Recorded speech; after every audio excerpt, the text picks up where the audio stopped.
Quick grab Leela and co-host. Yeah. Hi, Gitte.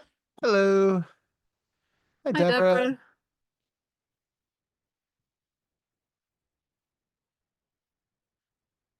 And Michelle. Hello, and Scott. How's it And Scott. going? Good to Hi. see you. And Okay. Kate. And Claire. Claire. Hey. Have you had Claire before? No. No, I think it's first time, isn't Welcome. it? Yeah. Yeah. Welcome. Welcome. Nice. And And then Patty. Patty. Hello, Leela. And Leela.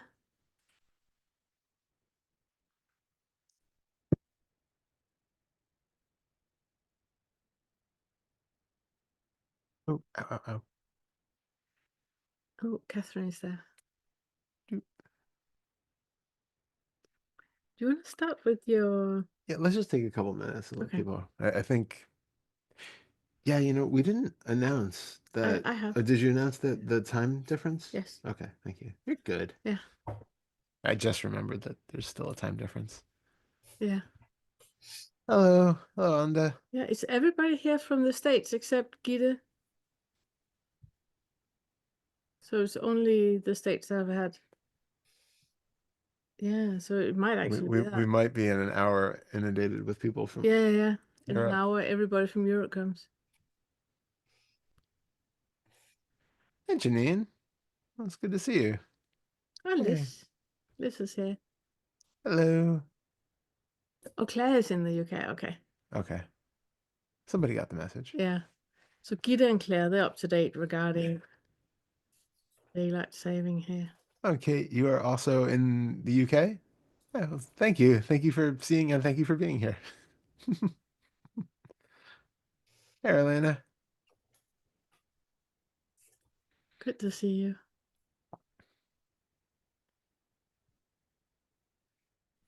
No matter where I am, here I am. That's It's right. so nice. And you know what I mean. Yeah, absolutely. Uh-huh.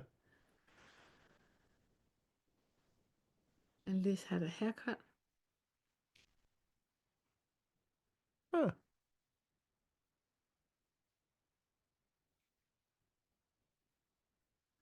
We'll just give one more minute or so, and then we'll just do a little We can settling in just, guide. yeah, I can just, could you find the date for the next inquiry Oh, while I talk? sure. Yeah, absolutely. I just want to do heads up for the next things that are happening. We have the workshop coming up on the 31st of March to the 6th of April. We started out calling it for a retreat, but the last retreat we had last year, we found out there's not much retreat about it. It's much more a workshop because it's so interactive. There's so much happening and you're getting so much material. So sitting, hi Jochen. So sitting like passive in a corner meditating, it's not really what we do. We have an idea that we will try to do that, see if it's possible, but we're just, we're we're saying so many things. There's so much happening and it's on so many different angles. We really try to twist the kaleidoscope in so many different angles when we have you guys for a full week. So we have acknowledged defeat and call it a workshop. It's a workshop. The theme for it is the mind-body integration, and the workshop is relevant for kind of like two types of people. The first type is anybody who's on the awakening path that has acknowledged that it is causes and conditions. That I'm aware there's no I here. It is causes and conditions that are, driving the show, and I would like to figure out why I do as I do in different areas, why I keep repeating certain patterns when I know that there is no I here. Why am I still on that path or idea of inadequacy or anything like that? Then the workshop is relevant for you because we talk about how that happens. Your nervous system is formed from the second trimester to you're 3 years old. That is pre-verbal. So the majority of things you perceive as reality around you has been written into your nervous system before you even had a language or was aware that you were a separate entity. The other type of person that would benefit from the workshop is anybody that keeps coming back to the second fetter of the toxic starting point of the bully, the passive aggressive bully, and the chameleon, that keeps having that underlying fear, anger, guilt, and shame that is just driving. Now something is happening and now I feel guilty. Why do I feel guilty about this? And you know intellectually that it makes no sense at all. That would be very beneficial for you too to do the workshop. The people that do not benefit from the workshop, and I just want to say that as a bit of a caveat, because it is, I think, 52, if not more, percent of everybody on the awakening path is in that category. And that is the people that see the awakening as something magical, who is waiting for something magical to happen, for some psychedelic experience, for the self to drop, and then it's just rainbows and unicorns. And I know it sounds horrendous when I say it like that, but a lot of people out there are on the awakening path for that to happen, for me to change, for my life to be easy, for me not to have worries anymore, and then it's just smooth sailing on a rainbow forever. And it's like magical, to the experience. The majority of people on the awakening path are waiting for that. And if that is you, you should not come to the workshop because you would not enjoy it. There will be too many eye-opening experiences that are telling you that not gonna happen. I also think that we tend to not attract people that are looking for the magical. It's normally the ones that hear us talk and then they are out the door right away. So I don't think there are many of those people here. But if you are, we would also love to talk to you. If you're super disappointed by what I just said, then please let us know. I was just gonna say Yeah. also, and a little, sidebar to that is Mm. also that, this is originally this workshop was going to be a bit more of an information dump than it may be now. It is still very experiential. There's a lot of exercises and different Oh yeah, techniques and things that are in it. So like, experiential transformations still very much likely, just not in that kind of magical, No, yeah. that kind of way. No. Yeah. We have so many body exercises, so many things, and there's nothing that is you're not being taught anything that is just intellectual, because that's the whole point of the workshop, to teach you guys that one thing is what is happening in your mind, something else completely is happening, in the body. And for you to know what is really perceived as your reality right now, you need to connect with the body. So, and there's so many exercises that are doing that.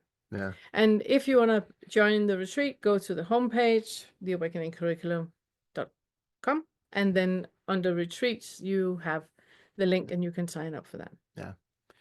And if you are interested in one that is a bit more psychedelic and all of that, we are planning on one in November, which is going to be all inquiry. And so it's basically at this point like 7 days at this of point, we assume it is going to be a retreat. yeah, like proper, 7 days of inquiry and meditation and just deepening and deepening and deepening. Yeah. So This one here coming up the 31st, it's much more experiential. Experiential. Yeah, this one, wait, just sorry. The one coming up now is much more with exercises and it is and ebook. There's an ebook coming along with it as well. And also still a lot of information though. Yeah. The November is probably less information, more practice. Yeah. Okay. All right. Hello to Jason and Glenda and Jana and George and Anda and hello. Hi Jason. All right. Okay. Should we do you want to settling? do you want All to right. settle So in? I'm just gonna do a small Gita, do you have a question about what was just talked about, or is this a question about like to start the inquiry? Okay. Okay. So we'll just do a short kind of settling in, checking in kind of meditation, and then we'll get into questions and answers. Everybody except Gita. Yeah, right. Please don't do this if you're driving. If you are not driving and you safely can, please close your eyes and just make yourself comfortable. Feel the body sitting in the seat. Feel your feet on the chair. Feel your feet on the floor. And your bottom on the chair. Your back if it's pushing up against a cushion or seat back. Take a moment to just scan through the body and see what's here without any judgments or any labels. Just get acquainted with the bare sensations that are showing up in this space that we call our human body. Might start at the top of the head. Pretend you're like an old school scanner with the light just filtering down through the head, through the face, through the neck, through the shoulders, and the arms, and the hands, and the chest, and the midriff, and the belly, and the pelvis, and the upper legs, and the lower legs, and the feet.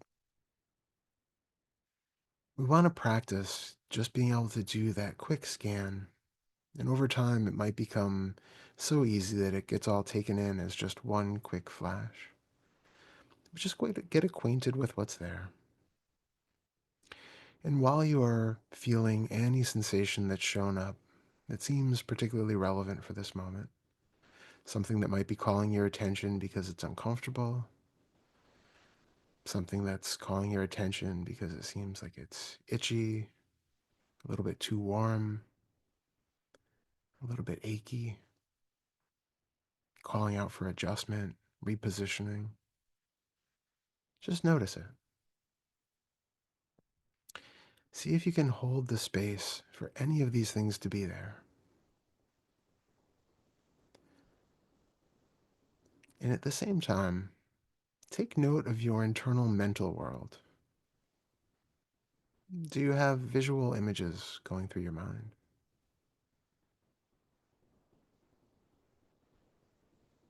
Do you have memories?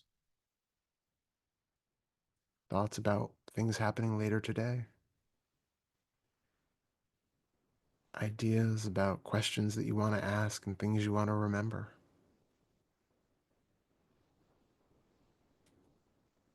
Just take note of them. Watch them arise. See how long they last if you don't engage with them, and then watch them pass through.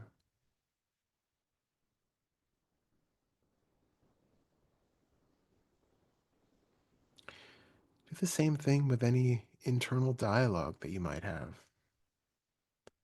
Any sound of your voice or somebody else's voice.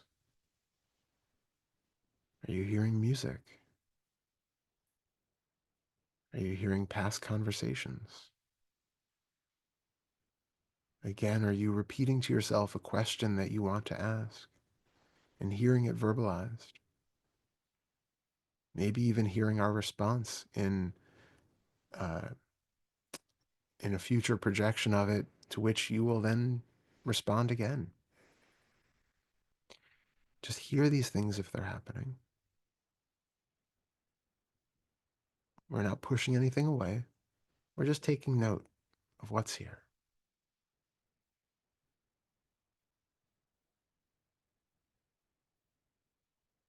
Notice any smells that happen to be floating in the room around you.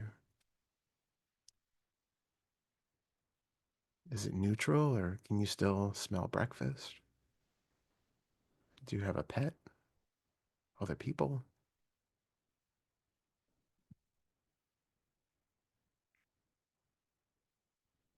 Notice any flavors that are in your mouth. Can you still sense this morning's coffee or tea?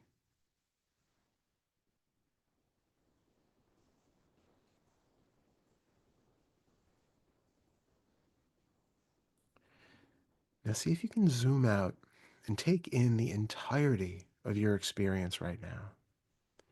All five of the senses, just let them be present in whatever way they can be. All sorts of sensations are going to be shifting and changing. All sorts of images and sounds, both from the inside and the outside. All of them are just going to float through, and it's fine. For now, you want to be the space in which everything is happening. You're not identified with any of these arisings. If we're going to latch on to any identification at all, it's with the space in which all of this can play out.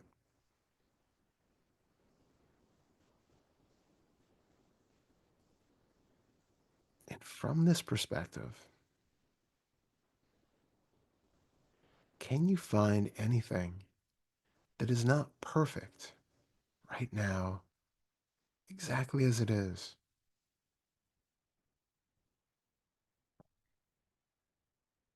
If something immediately jumps out at you, again, maybe a physical sensation, a chronic pain, an itch, put all of the attention on that sensation and see if there is no label about it being a pain or an itch or even something uncomfortable, without the idea that it could be any different or that it should be any different, without an idea that it's a problem, without an idea of what might have caused it or what future ailments it might lead to. All of that aside, can you find anything in the raw experience of that sensation which is not right now absolutely perfect?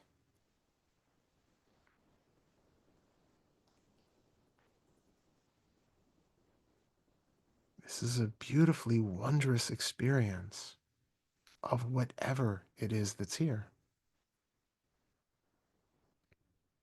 It is the perfect representation of this sensation, the most perfect representation of this sensation that has ever existed.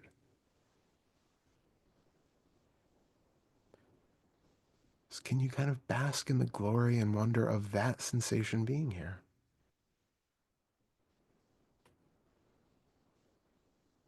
If thoughts arise to make problems out of it, or to interject other worldly issues that you might be concerned about,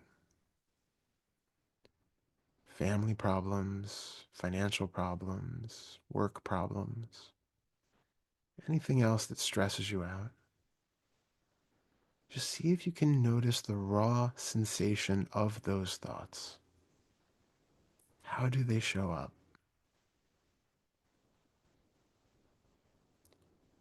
What an interesting, miraculous display that image is, or those words are. When you zoom back to be the space in which the images and the words are appearing, what could possibly need to change? What relationship do they have to anything of importance?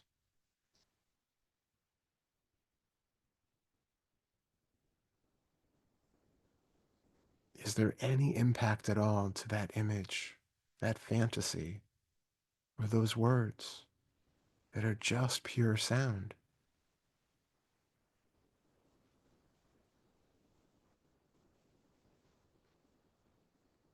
We can get acquainted with what is exactly here, not what we believe is here, or what we think is here based on all of the other labels and assumptions.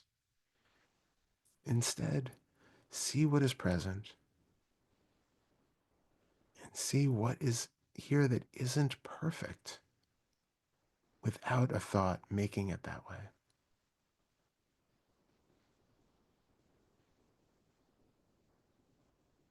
We have so much space to welcome anything that comes through our experience. We just need to practice getting acquainted with that space.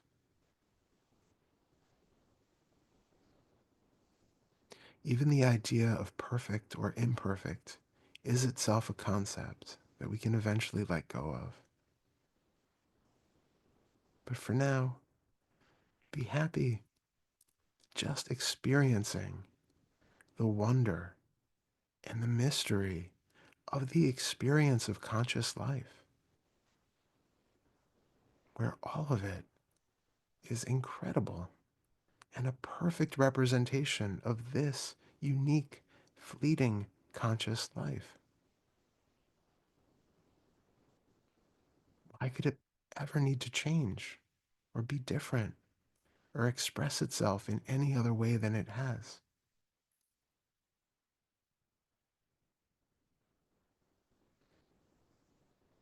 See if you can find that open space that leads to this kind of equanimity.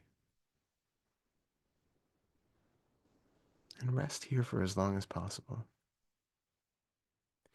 Throughout the group today, notice if thoughts start coming up that complain about something you've heard, that feel uncomfortable in some way, if the body is achy or calling out for movement. If anything happens in your experience that feels like you would rather it be different, it should be some other way, just notice that that resistance is a thought. That resistance is not coming from the experience itself. It's coming from something that's being added to the experience. And see if you can instead come back to the space that simply observes and allows all of those things to be.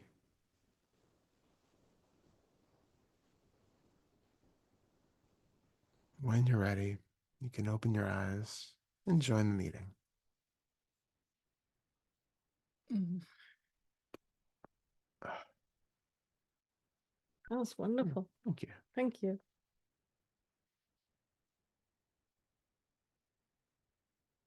I have a question already.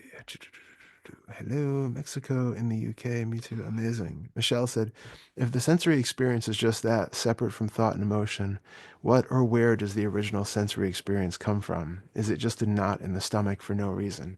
That's a really good question. Super good question. That's a big one. Should we take Gitte first and Mark Yeah. the hand first and we get back to this? Yes, Michelle, we will answer you momentarily. Momentarily, we just take Gitte first. Hold on a second. Let me just make some room here. Close that. And Gita is going to spotlight and Spotlight us. I have to find us. Here we are. Add spotlight. There we go. Hello. All right. Hello. Hi. How are you? Um, I have a cold, but other than that, I'm fine. Thank you. Good. A bit stressed out of sharing this thing that's going on because it seems so simple, yet it just all around me. And it's exactly what you said about the retreat, which is I'm stuck in the loop of feeling guilt all the time. And it's easy if it's an experience that come up, then I can separate the thoughts from the feeling and everything. But it's like a filter. So it just shapes the whole the reality, if you could say it like that. And I noticed it this morning because I'm doing a sort of work where I work together with a technician who and the fault was his fault, but I felt it was my fault, and there's no reason for it to be my fault. But I understood that to not, I would then work twice to make up for the original thought, and then it's just going on and on and on, choosing to work a lot, and it's not necessary because of this original guilt. Yeah. Not So I just wanted to share it because I know what to do. I know to stay with the feeling, and this is what I am doing in this week. But it's really, really difficult just to do it by myself. That's why I wanted to share it. Yeah.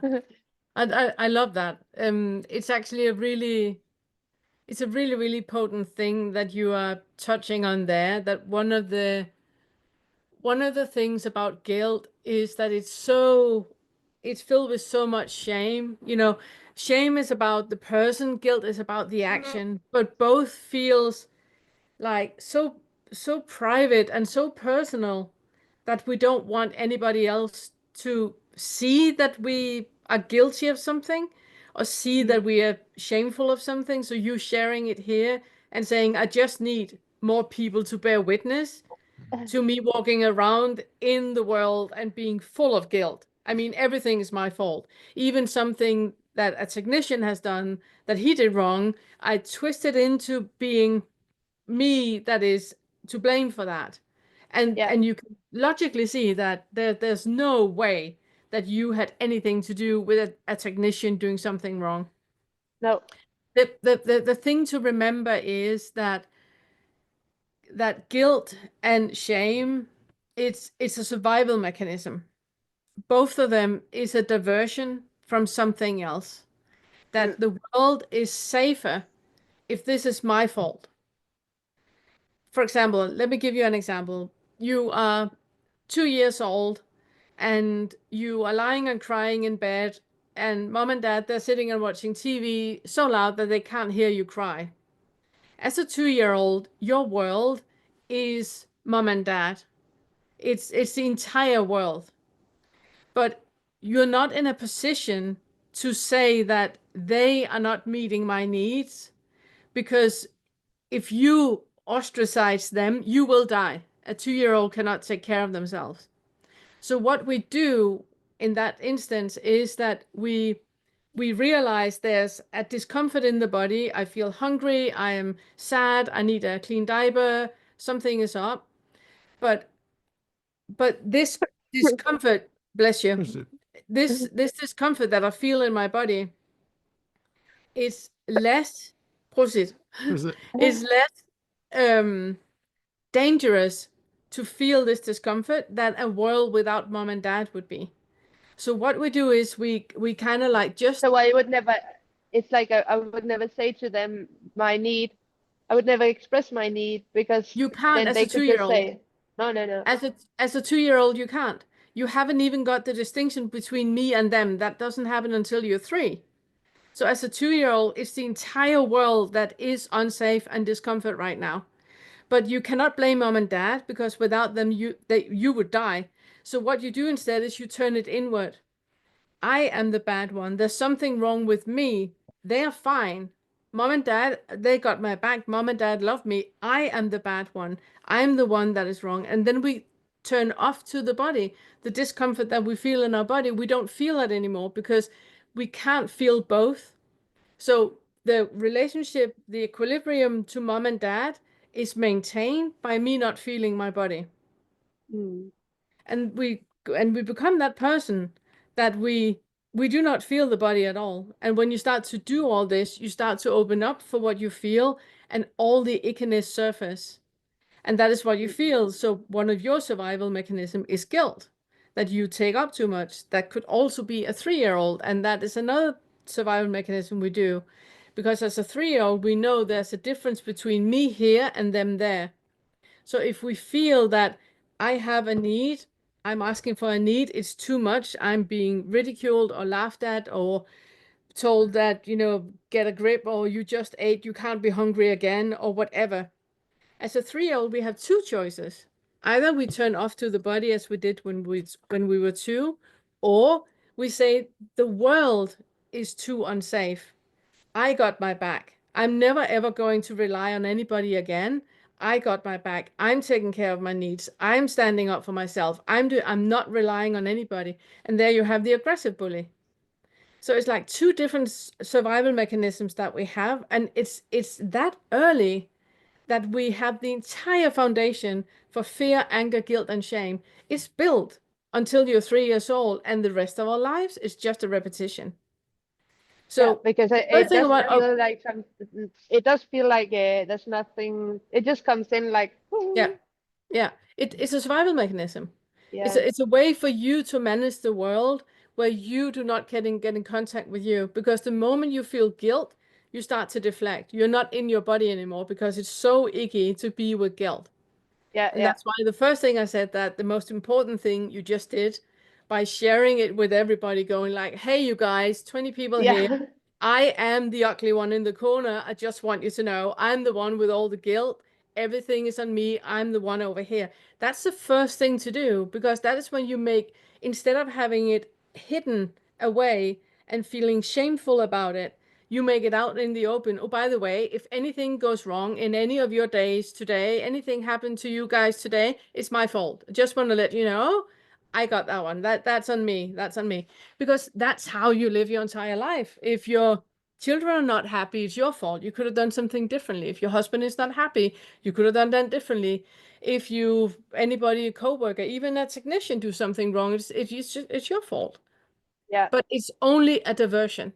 It's only a diversion. There is something underneath there, Gita. There's like a feeling of inadequacy or ickiness or anger or rage, or there can be so many things underneath there. Mm-mm. So the first thing is just acknowledge that it's there, and then see if you can stay with it. Is it okay to be in the world and feel guilty about it? And what if fault is not a thing? What if guilt is not a thing? What if that is just a diversion? What is it then about? Mm-mm.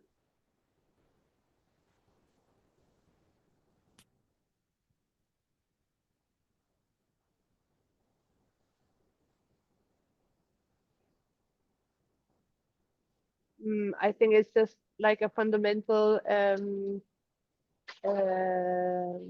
fu- the fundamental non-desire, but being alive. I'm allowed to be alive thing, Right, to exist. which would be a good place to be in.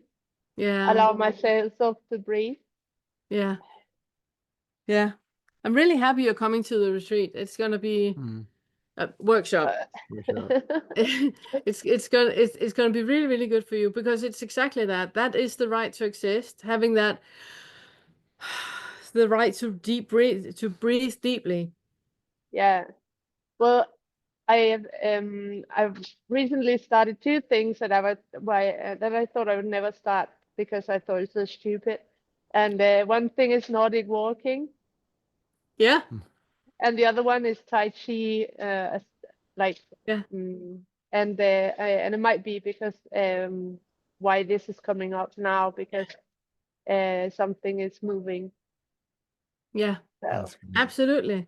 mm, And it's so funny with that, that Nordic walking, you look so stupid when you're walking around with your sticks, and so therefore we don't do it. It's just like, ugly dancing. Oh no, you look yeah, so ugly when you dance. So therefore I'm not doing that.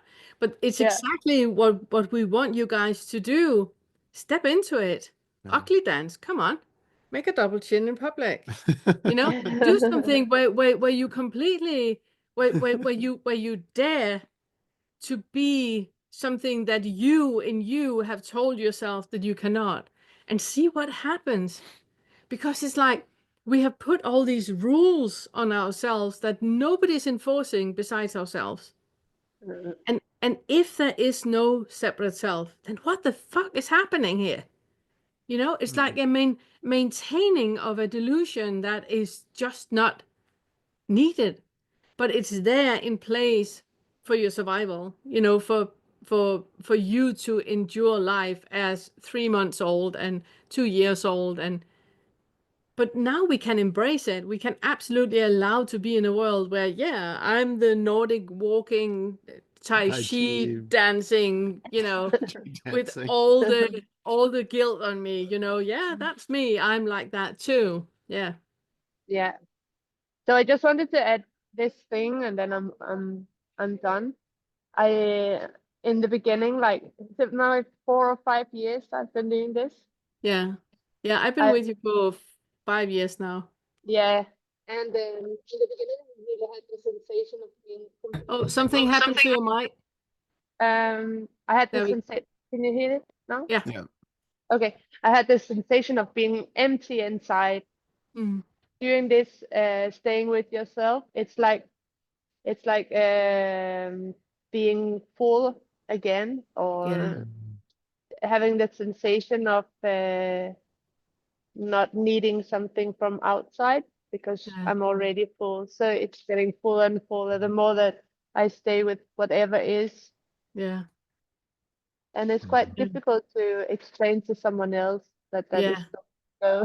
I know exactly what you mean. And I know exactly it's like that we step into all this numb because there's no feeling of anything below the neck because we Mm, have just suppressed it. And in order for us to maintain life and maintain sanity and maintain a feeling of safety in our lives, we had to turn off to the body. But when we start to embody all this and we start to open up for all this, we suddenly start to feel full of emotion, full of feelings, full of all of these things that just surface. But yeah, like you have experienced, it's completely safe to do yeah. that. Mm. No, it's really a really nice, calming feeling to Yeah, feel in this way. But yeah, 4 or 5 years ago, I would never ever have thought that this was possible. that's wonderful. I'm so happy to hear that, Gita. Mm. It's been Yeah. wonderful working with you for the last 5 years. I really enjoyed it. Yeah. So Thank you so much. I'm And okay. see Thank you. you, if not before, then see you on the 31st. Yeah, sure. Amazing. Thank you so Thank much. you. Thank Thank you. you. Bye. Bye. Bye. Okay, I'll take That was the question. the question.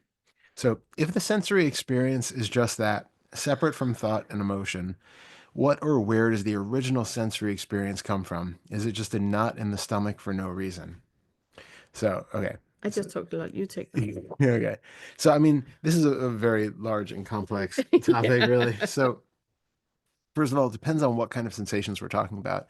For the purpose of this kind of exercise, this is where we have the opportunity. Sorry. That's okay. There's an opportunity at any moment to step back from whatever's here, whether the sensations have like an emotional root, whether they have a physiological cause, like there's some, actual injury to your knee or something like that. Um, or if it's just, like I said, positional, you've been in the position too long and you feel this little ache or you feel an itch or something like that. Or there's also the kind of discomfort where we can feel, um, it's kind of on the threshold between like emotional and physical. It kind of feels like there's just this kind of sense of uneasiness about something. And if we go into it, you might find there's like a little friction sensation somewhere in the body. There's a little something that just doesn't feel quite right. And you can't necessarily say it's because I have a stomach ache. You can't necessarily say it's because I feel anxious, but it's like there's a little rub of something that's just a little bit off. And we want to develop our clarity so that we actually are aware of when these things are happening. Because for the most part, we just go about our day being kind of driven by reactivity to and escape from all of these different things. So there are cases where what is happening in the body is a direct result of some emotion that we're feeling, which we say is an emotion is like a thought plus a sensation.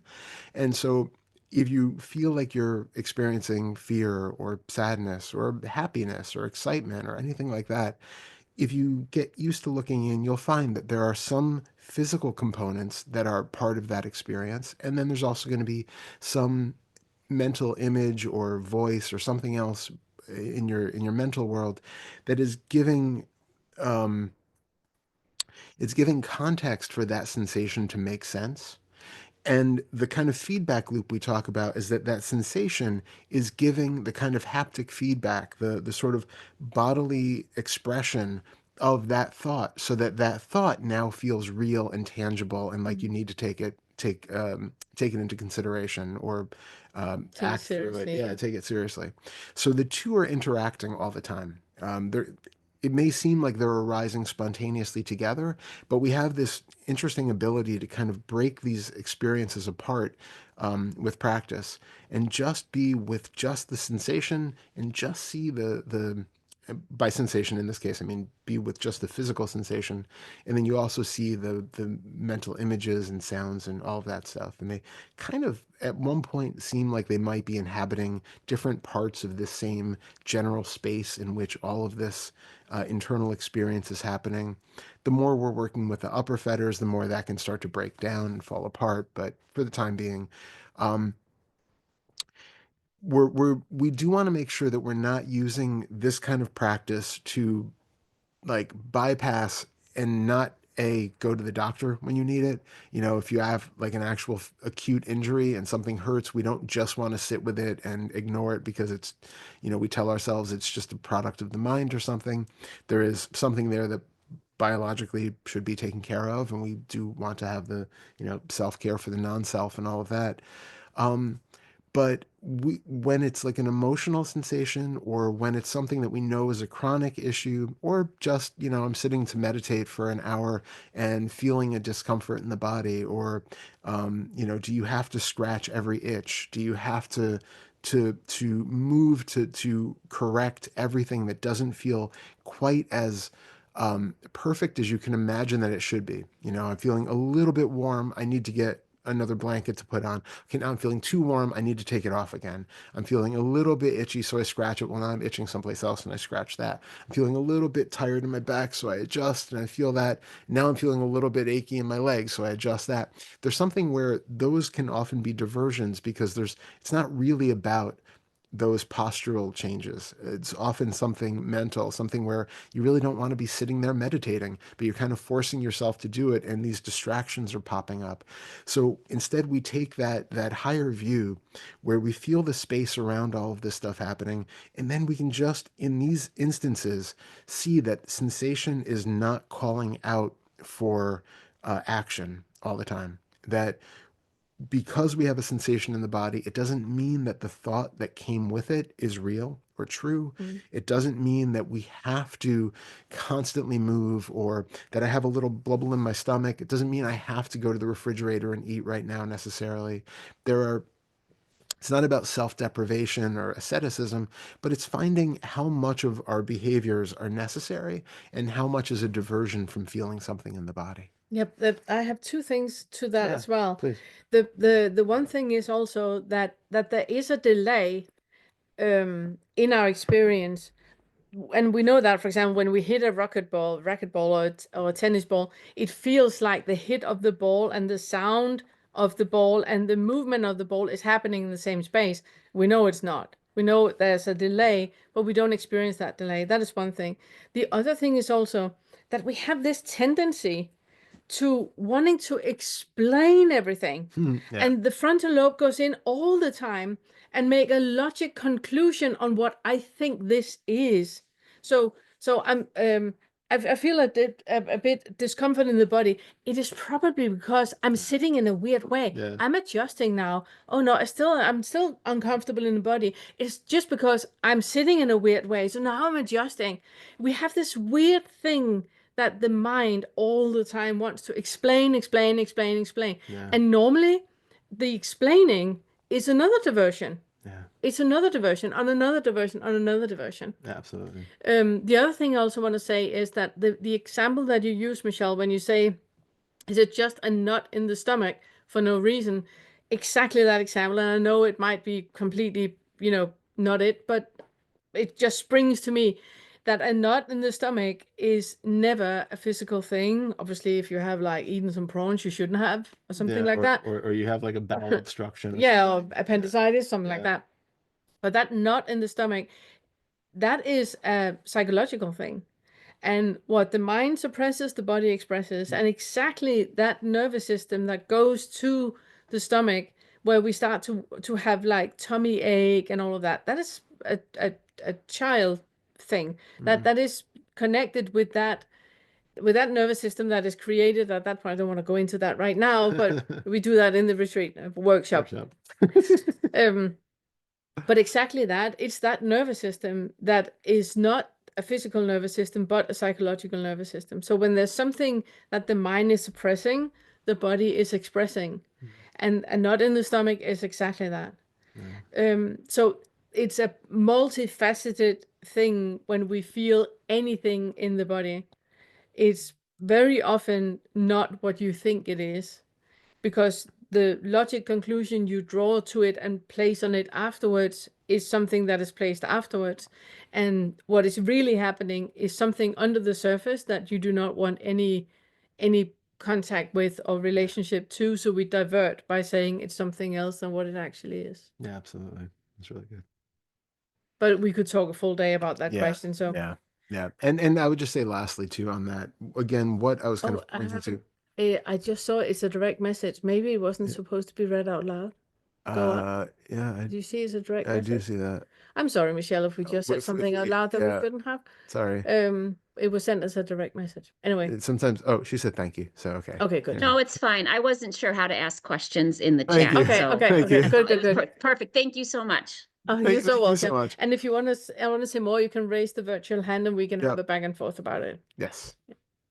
Yeah, and I was just going to say too, and in terms of the little inquiry thing from this morning, it's also just to notice again when it's safe to do so. We don't want to do this like if you have appendicitis or something, but if you have acute pain and you know where it's from and it's okay to just be with it. It's a really interesting experience to just go into the sensation without the label of pain on it and just fully absorb into the actual experience of those sensations and how they're showing up, not the way that we just assume that they are because we're used to feeling, well, every time I feel pain in my foot, it's like this. I know what it is. I want it to go away. I'm going to take an Advil. Instead, it's like, what does it really feel like? Even take the image of a foot off of it. It's not a foot anymore. It's just this cloud of sensation happening in this bigger space. And the more you go into that, the more you can see that even the idea of discomfort often will fall away. It might even become pleasant or neutral. So it's or there might come an image, the pain in my foot. Like what we often do is talk with it and ask into it. So what is this pain that I feel in my foot? What emotion is actually connected with that? And then you might get like a thought, like, oh, it's guilt.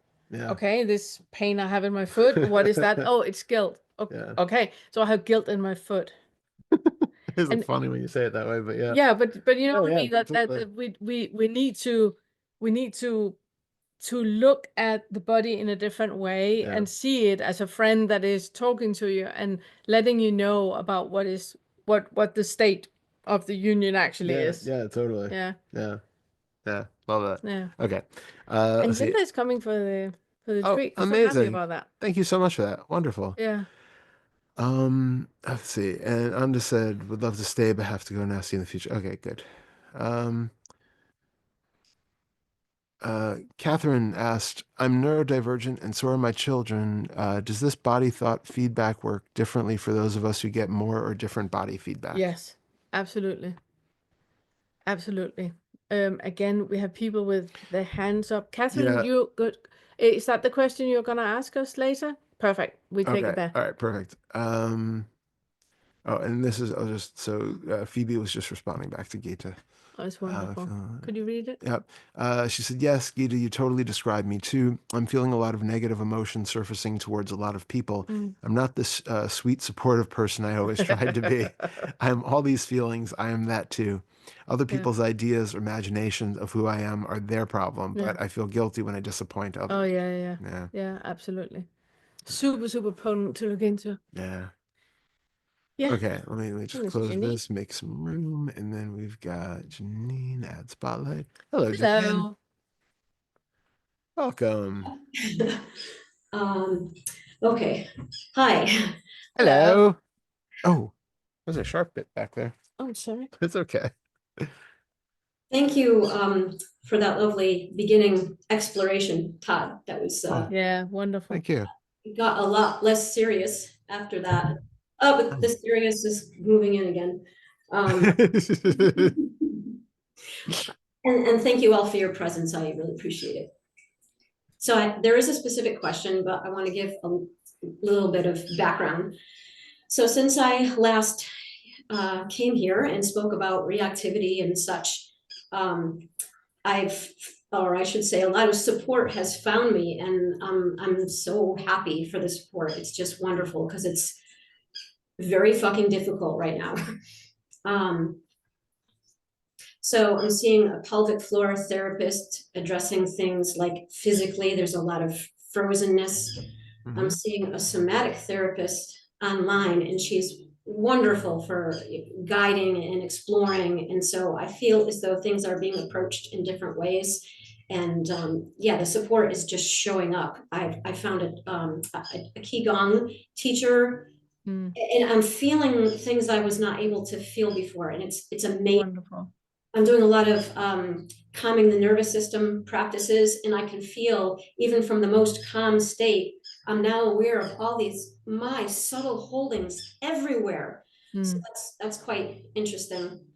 And I also feel with a movement of energy, I can feel the contracted self, but I can also feel there's so much more available. There's like a vastness, and it's just interesting, pendulating, about. So there was an upset, and I don't need to go into the story, over the weekend, was with my mother-in-law, and that invited, lots of stuff.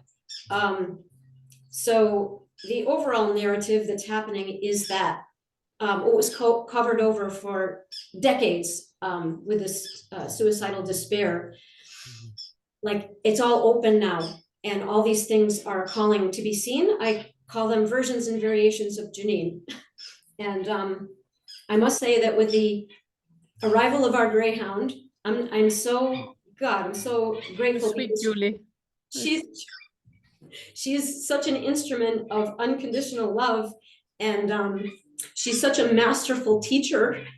And so with her help, I'm able to now look at these, not only look at these, but like really, self-love all these parts that I have I don't want anything to do with you, and then blamed other.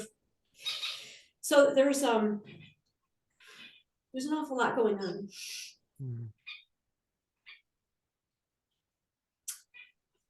So in the wake of this upset, it continues all these waves of like really intense emotion. And there's a very go-to pattern, a very like deep record groove of when it gets too hot, suicidal ideation is right there. And these days I'm aware of, okay, it's right there, but like I'm not interested in looking there. You can just, all right, I see you, but then I go to, okay, so what's going on in the body? What else is here? And try to pendulate between different things. But over the course of the weekend, it got so horrible. There was more attention being given to this very sticky stuff. And coincidentally, I was watching one of your videos recently, and there was a mother talking about a daughter who had self-harmed. And I don't normally comment, and I don't normally read comments, but I don't know, I responded to that. I don't know why. And then my husband's friend at work, his daughter recently attempted to take her life. So all this weirdness is going on right now, and it's going on in me. And so the other day, the inquiry was, okay, I know I've got to feel like, what is this? And I was sitting on the couch and really feeling, and I felt energy, actually felt energy gathering, and it was rage, and I wanted to just scream. Yeah. My husband's here, or was there, and I know that upsets him. His concern is that he's going to think the neighbors are going to hear this in some domestic situation and police, and he doesn't, and I'm like, oh.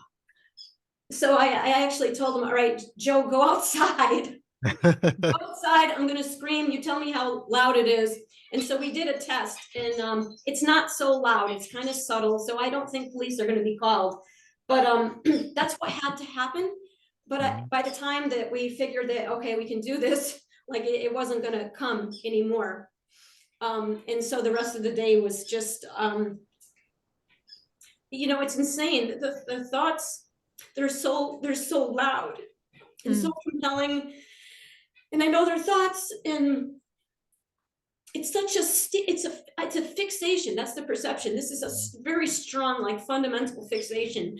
And it feels serious because it feels like if it's heated, okay, game over, and not the way that I really want to do it. Game over, this body's not going to be here anymore.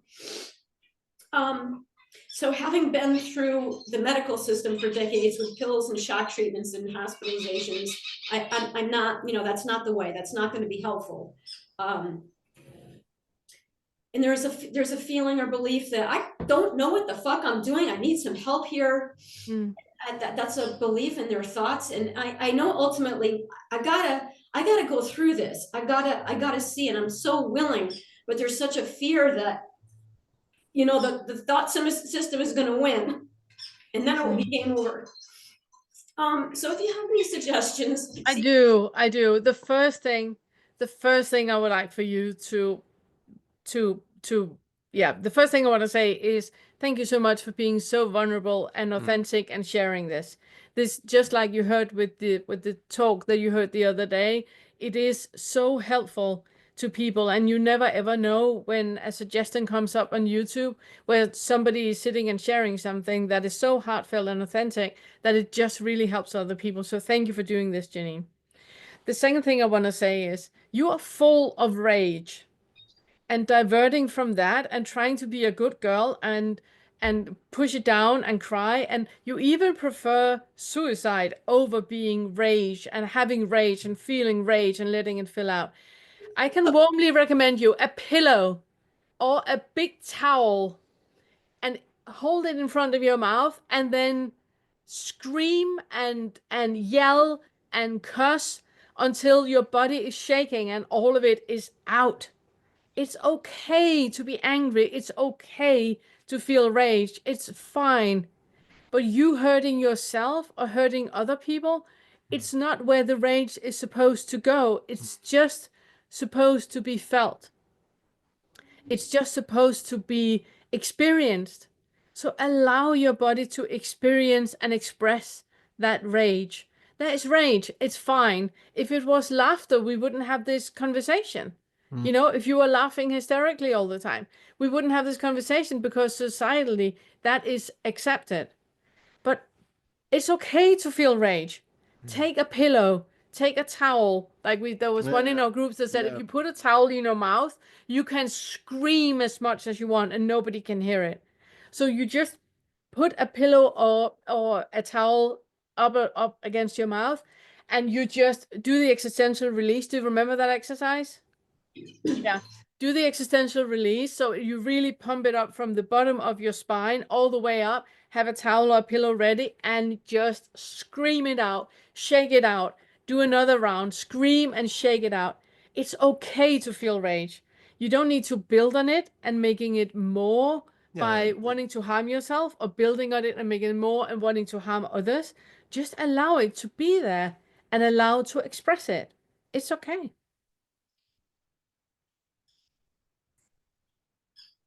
I'm afraid of it. I'm so afraid of it because it's it kind of got passed, I think, through generationally at this point. My father his father, whatever. And people get hurt, really hurt. But Janine, that is the diversion of rage. The diversion of rage is self-harm or harming other people. That is the diversion. Rage on its own, it's just an expression. It's a shaking out of the body. It's screaming and roaring and yelling and cursing. It's just an expression. When you start to harm other people or you harm yourself, the rage becomes a diversion. Exactly. Those are just people who haven't found out how to actually be with that sensation and have to deflect from it by putting it onto other people or expressing it physically, externally. And that has nothing to do with the actual anger or rage that's in there. That's just with an inability to be with it and to express it in a healthy, open way, like Pernella's been saying. Expressing it the way that we talk about is actually emotional maturity. That rage happens and rage is expressed, but it's expressed here. Yeah. It's not taken inwards or outwards because that is the deflection of it. And that is emotional immaturity. Yeah. The maturity is allowing it to be and expressing it healthily. And you do that by screaming, roaring, cussing, yelling into a pillow or going to there was another one we spoke with that drove into the forest in her car and was sitting in her car in the forest and just full throttle on the rage. But what you're sitting and doing now and being a good girl and holding it down and breathing softly and all of that, it's not sustainable. Can It I needs just to be say expressed. something? Yes. I want to say something to Janine. I want to just tell her directly. Because I put something in the chat. I just want you to know it's Liz. Trying to find you. We're trying to Hold on, find hold you. on. Just a moment. That was Hello, Liz. yeah. Hi. Hi, y'all. Janine, I just want you to know I have my version of this and I totally fucking know. And I'm in like fuckland. It's so, I fucking sat on stuff. I was, a good girl. I was peaceful. I'll just go to another meditation retreat. I'll go to yoga and then I'll cry and I'll be depressed and I'll turn it all fucking inward. And that, yeah, I totally hear you. And I know that is right where I have gone. I know it so well. And I also know there's something else underneath there that's possible. And that sense of being able to feel empowered and not like you're stuck in that despair. And I heard you say you are on your way, you are working with practitioners, right? And simple. Sometimes then I also know this well. Let me go see if someone else can help me and someone else can help me and someone else can help me. And really it's like, no, I've just got to fucking feel it myself, right?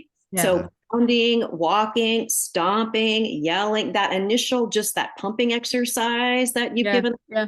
That's really great. It's just like an introduction to what's going to happen, moving that energy in a way, because I so know that like, let me just calm the nervous system and try to fucking maintain, right? Yeah. And it just keeps it lodged right there. It's like a rock in a fucking river. And I'm hearing you say there is this roaring water behind it, right? And then you try to go underneath it. That's not going to do it, right? Not going to do it. I just want you to know, I hear you, I feel you, I've seen you come multiple times and bring what you have.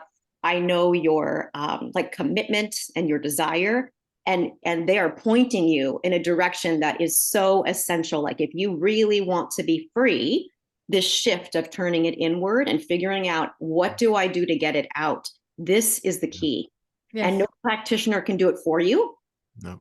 And I've gone to a lot of them to try, right? No practitioner can do it for you. You are the only one. And that's both liberating and fucking hard as hell, because you're like, it's only me, that I don't even exist. It's me, but it's not me. So yeah.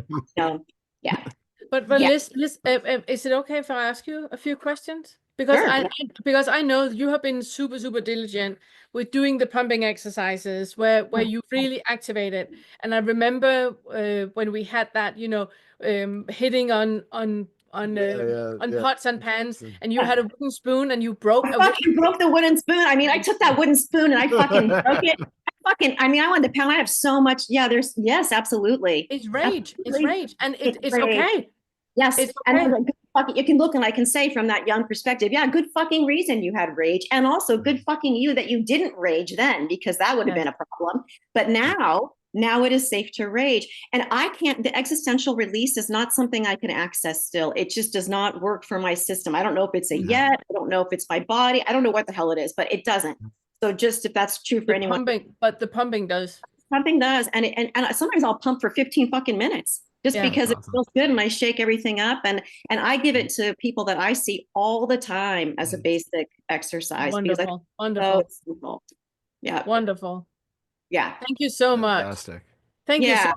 Thank you for sharing. I mean, it's so super helpful because you have experienced all this firsthand. We have too, but it's different when we're sitting and saying it and when you come on and say it. So thank you so much. To feel in that other angle, right? So you're not just on like a three-legged stool with a missing fucking leg. Like I am on the other leg too. And you help everyone. When you let this shit out, it fucking helps the whole world. This is part of what we're seeing reflected in the world. So go fucking rage. Okay. Okay. Thank you. Love you, Liz. Thank you so much. Thank you so much. Bye. So yeah, Janine, it's okay to feel rage. Off you go. Race. And like Liz said, I love the pumping exercise so much. It's really, really good to get in contact with all this and allow it to experience and express. Yeah. And I was just gonna say, regarding the, the suicide ideation stuff that comes up, because like you've said, it's just thought on one hand, right? Like, that they're just these diversive thoughts that are coming up, trying to keep you from feeling what it is that's in the body right now. And I know, I went through that years ago, so I know what that's like. And, back then it was always that there was just this feeling of like the idea that comes up because it seems like a kind of change. And like you said, it's not the change that you're actually looking for, but it's like a metaphor for this A isn't working change. the way right now. I want to like jump into a different body. I want to have a different experience than what I'm having right now. And it's a metaphor calling for that wanting to escape from this. It doesn't mean that it needs to be taken literally, or that, that would be a better, it's definitely not a better alternative than being with what's here, but it's just that diversion calling out for something other than what's here. And I even had for years where it's so funny, where this is a much more sort of benign version of the same thing that you're describing, but for years, like in high school, like smoked quite a bit of weed back then. And there was so much like shame and embarrassment about things being who I was and how I was and all of that back in those days. So I used, in a way, smoking pot was like, well, if I do something while I'm on it, then I can't be held accountable for, it's like, oh, well, yeah, I was high, and it became like a diversion from being able to have to take any sort of accountability for things I thought or things I said or how I was behaving. And it just became like an out. But the interesting thing was I had quit when I was like 19, but for decades, if I was in an experience where I would have like a moment of embarrassment about something, my hand would go up to my mouth as if I was smoking a joint. And it was like this diversion movement that was like using that same habit that I had back when I was 17, 15, 16, 17, 18, that was now being called up decades later, even without having that, as being like, oh, feeling of embarrassment in the body. There's the diversion for it. And it's the same thing. You've had like suicidal ideation that has been your go-to. It's like the idea that an out is there, even if it's not really an out that you want to take. It's this idea that, okay, well, that's the thing. It's your, hand coming up to the lips with nothing in it. That's just this diversion from the uncomfortable emotion. For me, it was like embarrassment. For you, it might be that rage or something else that's coming up in the moment. But it's not that I had to then go and get a joint and fill that hand. We don't actually have to act on them. It's just interesting to see the mind using whatever behavior has worked in the past, or whatever image has worked in the past, to get us out of feeling what we're feeling right now, because this just doesn't seem okay. But what you're touching on is all types of diversions. It Yeah, could have been absolutely. a glass of alcohol. It Oh, could absolutely. have been a Exactly. donut. It could have been like anything of scrolling on Facebook. It could have been like any type of diversion that we do whenever we have that feeling in the body. And like what Liz said, it's just about acknowledging, first of all, that rage is there, and then allowing to experience and express it. And just, it's part of you. You're full of rage. It's okay.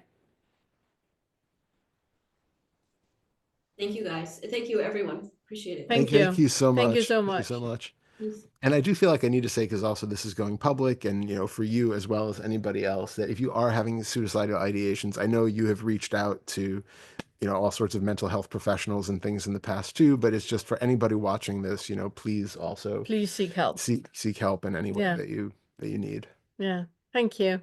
Thank you. Then we had, before we take George, there was, I think, who was it that had, can you find the chat box? No, it was up. It was there. There Catherine? It was Catherine that was before George. Go put her hand down. I just want to see if. Do you still want your hand up, Catherine? Can I ask something on the last topic? Can I post the link to the pumping and existential release? The only links I have were in the embodiment retreat. No, if you, oh yeah, that? no, not that. We have the 12. If it's on the I haven't got it on your computer. No, it's the 12 daily exercises that I can post. Let me just see if I can find it. Okay, just so people can have that. Thank Okay. you. Yeah, no, it's unlisted. Let me see if I can find it. Okay, while you're doing that, let me just scroll through and see if there's anything.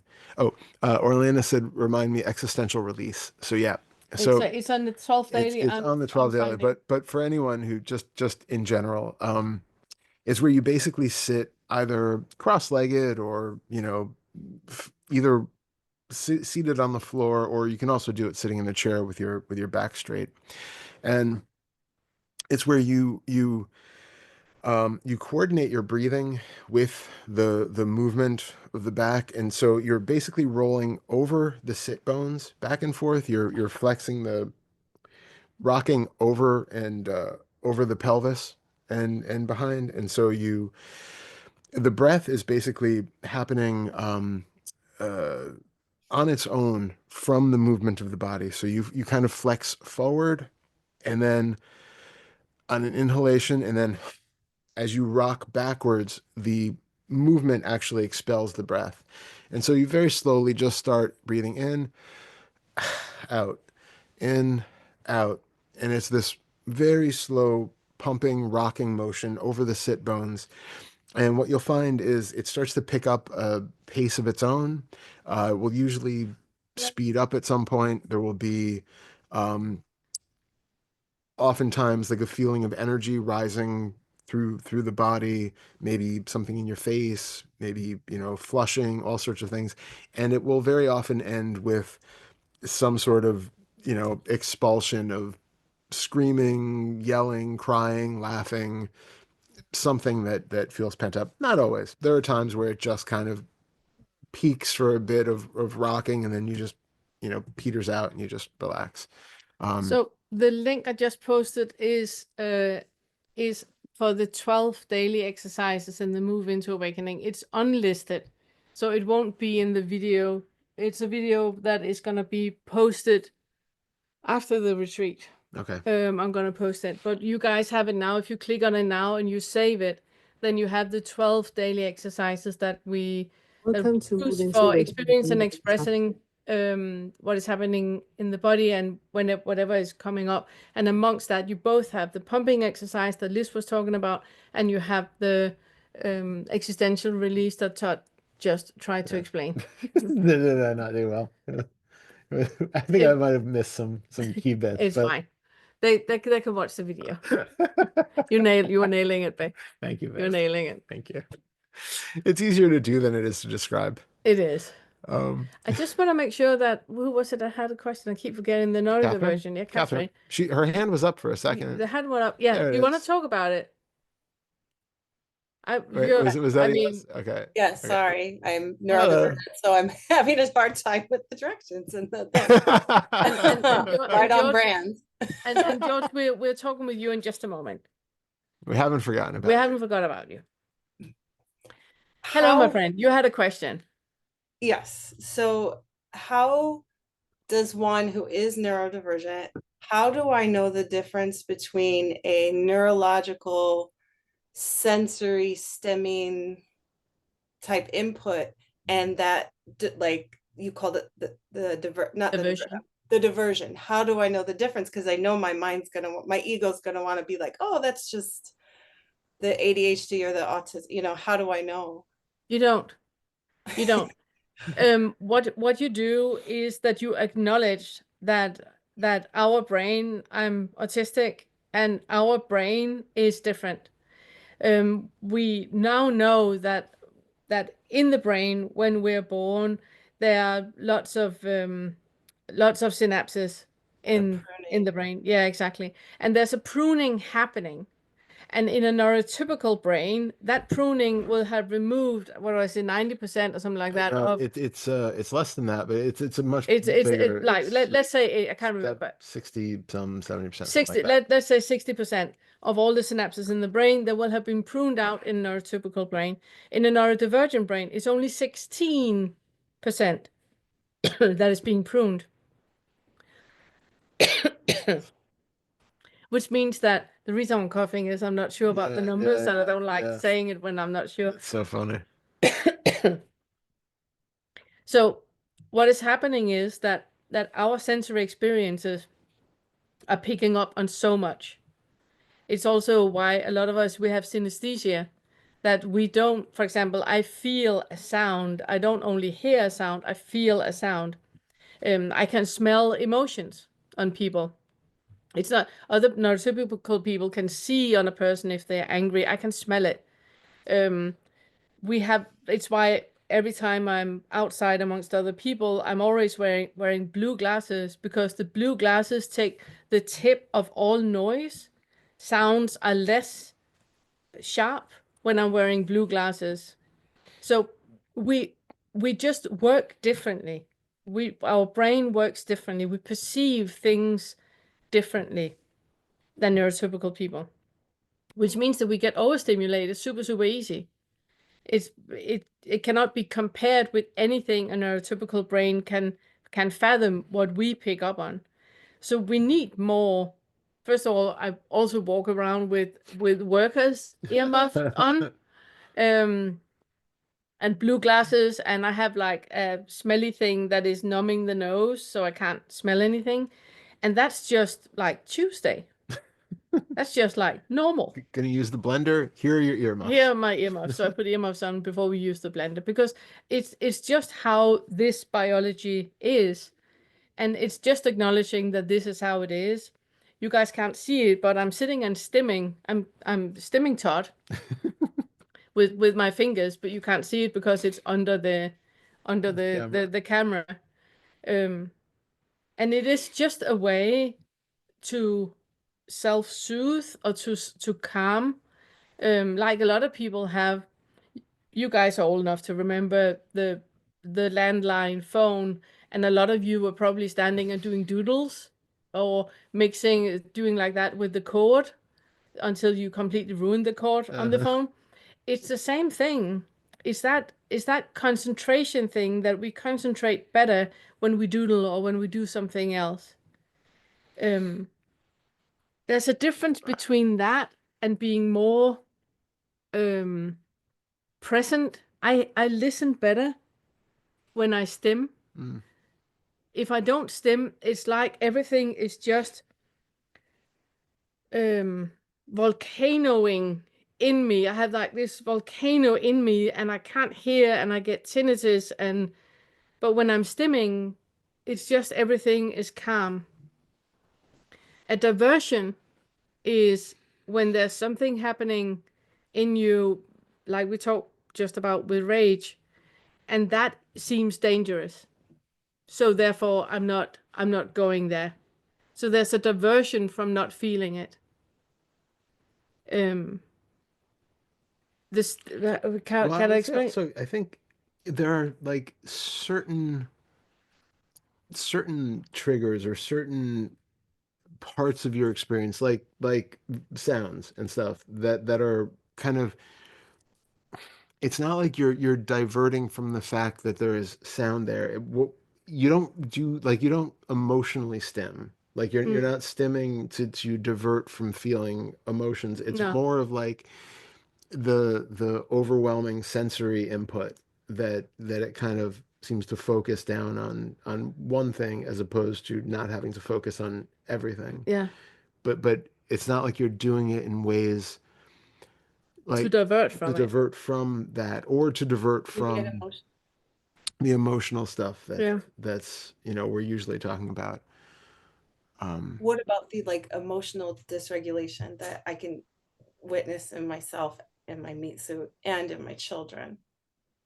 Do you mean a shutdown or meltdown? Yes, or excitement, or it could have all the varieties, like the weather. It could look all different ways. Because if we're talking about that bouncing up and down and flapping your hands, I do that when I get super, super excited. and it's just the way that I express. Some people find it annoying. It's how I am. I find it adorable. Which is fortunate. It really works out. So that is just the way that I express when I get really, really happy. I get like, flap my hands or clap or jump up and down, and because it feels like I can't be in my body. There's just like so much joy and happiness in me that I can't contain it in my body, and it's kind of like getting out with jumping and wheeling and yeah. Love it. Shutdown and meltdown is different because that is when the border and the boundary and the bar has been pushed and pushed and pushed and pushed, and we keep masking and wanting to do better, so we keep accepting something that we should have said no to before, and that usually ends up in a shutdown or a meltdown. But that is when a body no was very, very clear much sooner. And it helps with having the worker earmuffs, having the blue glasses, numbing your nose, because then everything around you gets easier to be with.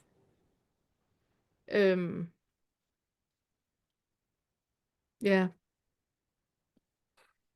Do you react with meltdown or shutdown? Yeah, it's funny because if I think about my kids doing it, it seems okay, but when I do it emotionally, all the shame came up because it's like Yeah. that's like what children that have autism do. Yeah. I'm not a 48-year-old woman. So I'm almost 60. I'm almost 60 and I do it, so it's what we do. Yeah. It's fine. Yeah. It's fine. But it's interesting to look into that, and it also depends on how late you were diagnosed, because the later we were diagnosed, the more we have been masking and the more our surroundings have gotten used to us just getting migraine or being in a mood or anything like that. And no very often happens much, much sooner than what we would like for that no to happen. Yeah. Yeah. So I think if you start to get curious about when you feel a no happening in the body and you immediately divert with shame that you can't say no now, and that's unfair and that's not fair to them, and you said yes first and you can't say no now, or feeling guilty about that you always say no, you can't do that, and you need to step up sometimes, and just like we talked with Gita about, just notice what is happening. Why are you judging yourself? If it would be okay for your child to say no, why is it not okay for you to say no? If it's okay for me to say no, then why are you as an adult not allowed to say no? So really looking into it, and you will uncover a lot of masking pattern that you have had your entire life, where you have tried to be a good girl and fit in and be like the others, and you're just not. You're just not. I mean, it's not like us masking our entire lives have led us to be normal. I mean, we are so the sore thumb sticking out. You know, we have, no matter how much we tried, we always failed at it. I have a friend, he said that he was really, really bad at playing neurotypical, but he's amazing at being autistic. And it's that us trying to mask and fit in and do things right, it's fake. It's absolutely fake. The neurology is not with you. It's not on your side. And I mean, if you smell color and you see sound, I mean, you can't fake that you don't. Yeah. So there's just, that's not the chameleon. The masking and the chameleon. oh right? yeah, it is. Or it is. It's It like absolutely the is. ultimate chameleon, right? Absolutely is. And we end up in that freeze please state where we completely freeze, are completely numb. We don't know what to do because we are paralyzed, or we are trying to please everybody and completely bend ourselves backwards and inside out for everybody to be happy, and us not be in the way, us not being like the loudest one in the room and the, all of that, which we normally are. Let's face it, autists yell all the time. When we have a normal conversation, we yell and we jump up and down, and there's like, it's a whole circus going on in the corner. No, but it is, isn't it? We had an earlier where you sat in my spot. I did. It is just a thing. It's just a thing. But I can warmly recommend you blue glasses that are can you take the blue glasses? Right there. No, Uh, yeah, that's the lighter ones, the black ones. Stuck If on your my arms finger. bend like that. All So right. it's just like normal blue glasses. Mm-hmm. And just when I take them on now, I can feel my entire body just relax because sound becomes different. Light becomes different. The feeling, smell becomes different. I was in meeting with, I have written a chapter for a book about autism and Buddhism. And we, all of us that had written a chapter for the book, it's called Autism and Buddhist Practice. And it's autists that we have all written a chapter in the book about our practice as autists. And we met, all of us, and I was wearing the blue glasses, and a friend of mine there, she was like, "You're always wearing those. What does it do?" And I was like, "Try it." She put them on, and she was like, "The sound is different because it's how it works for the majority of autists that have wearing blue glasses. The sound gets less. So blue glasses and worker muffs, or yeah." There's also a lot of autists that have those music earmuffs on. What do you call those? Headset? Oh yeah, like headphones. Headphones on without music, but just having them on because they're helping. So I can warmly recommend you that. I think a takeaway here though too is that like it's not that it, exempts you from doing any of the fourth and fifth fetter stuff. It's just that you should maybe check your expectations and see, because if you're getting on your, if you're hard on yourself about like, I expect that I should be seeing all these, then you'll see like which ones it actually works for. What part of your experience are you diverting from that is something which has nothing to do with being on the spectrum? That's just, Normal. basic human diversion Yeah. tactics. Yeah. And then see which ones it doesn't touch. And you kind of, and maybe, I don't know. I mean, I think, would you say that you're like the sort of autistic stuff got still you're like because I'm thinking like when you're with me, like there's less of the overwhelm and stuff, and so there are still things that happen where based on your situation or based on your the work that you've done, I'm sure that your um reactivity towards even the sort of autistic based overwhelm isn't the same as it would have been in prior to doing any kind of work like this. Yeah, absolutely. Absolutely. Yeah. It's important what you say that, if somebody says something and it annoys you, that is not autism. That's like human Yeah. fetter, yeah, dang it. So obviously, look into that. But it is also what you also touch on. It is also creating an environment around you that is supportive of you being on the spectrum and your kids being on the spectrum, that there are just certain things that can be in place where that part is not an issue anymore. Because it's just how it is. You used to have shutdowns. Yeah, all the And time. I used you to shut down really all the haven't time. had one since we've been together. But that's because you're my buffer. But that's what I mean. It's Yeah. like you're But you're not an order, babe. You can't just order a Todd that can calm you. I do recommend a Todd to all autists out there. I do recommend a Todd.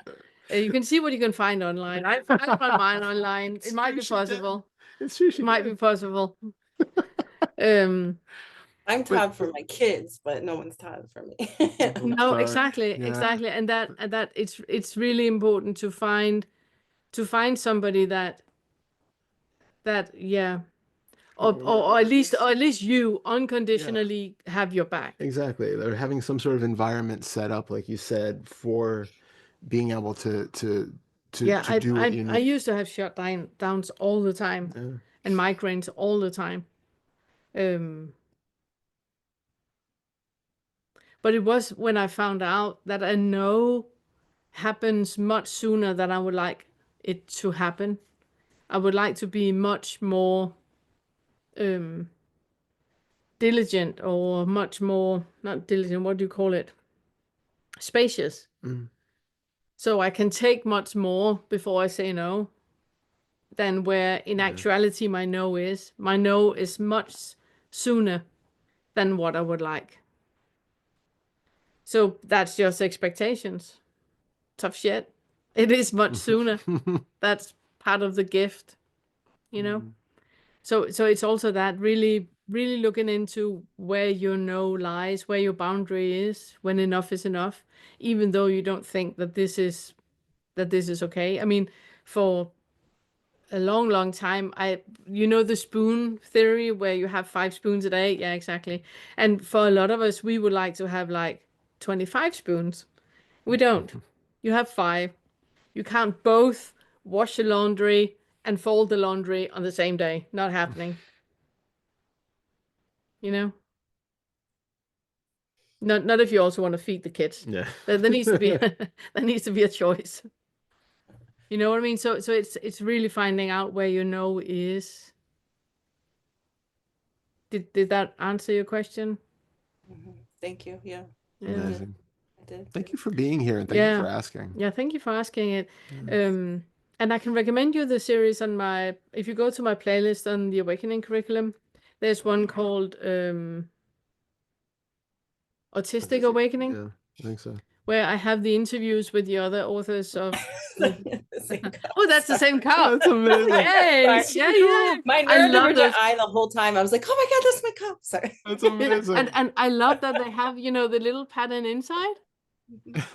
It's so nice. So nice. Yay. That's amazing. We're cup sisters. Cheers. That's wonderful. Yeah. Yeah. So surround yourself with other people that are neurodivergent and be in groups and other people that are on the awakening path. As I said, that Autistic Awakening series is good for you to hear that a no can be said much sooner than what you might put your no down to be. And this is not only for autistic people out there.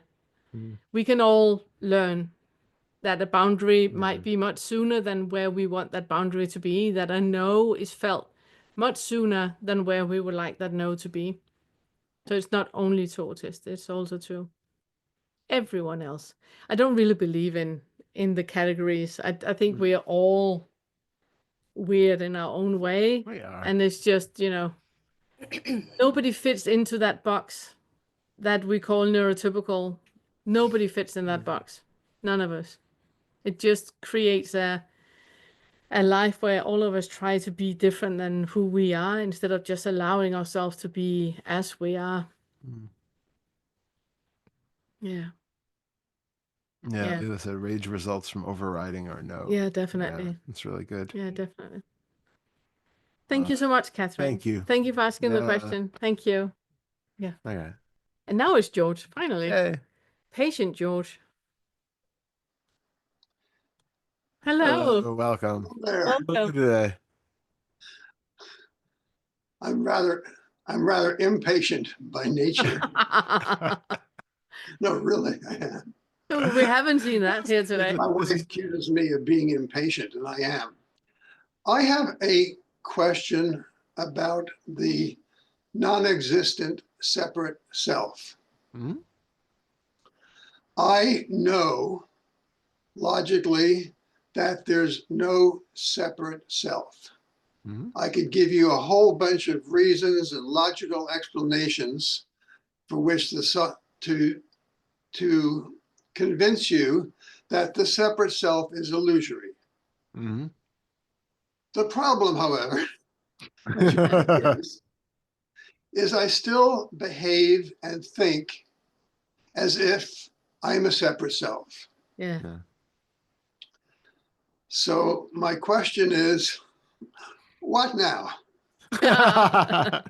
That's a super simple one. Yeah, super simple one. Yeah. We can have that sort in the next 2 minutes. Totally.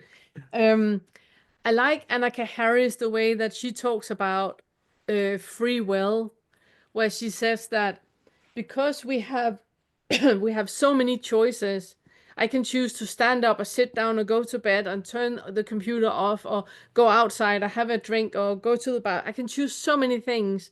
But because we have so many choices in our grasp, it feels as if we have free will. We really, really don't. But the brain only looks at all the things that are within our grasp of what we can choose between. If you choose to turn invisible or go for a fly, you can't. But so therefore we just don't choose that. We only choose within what we can.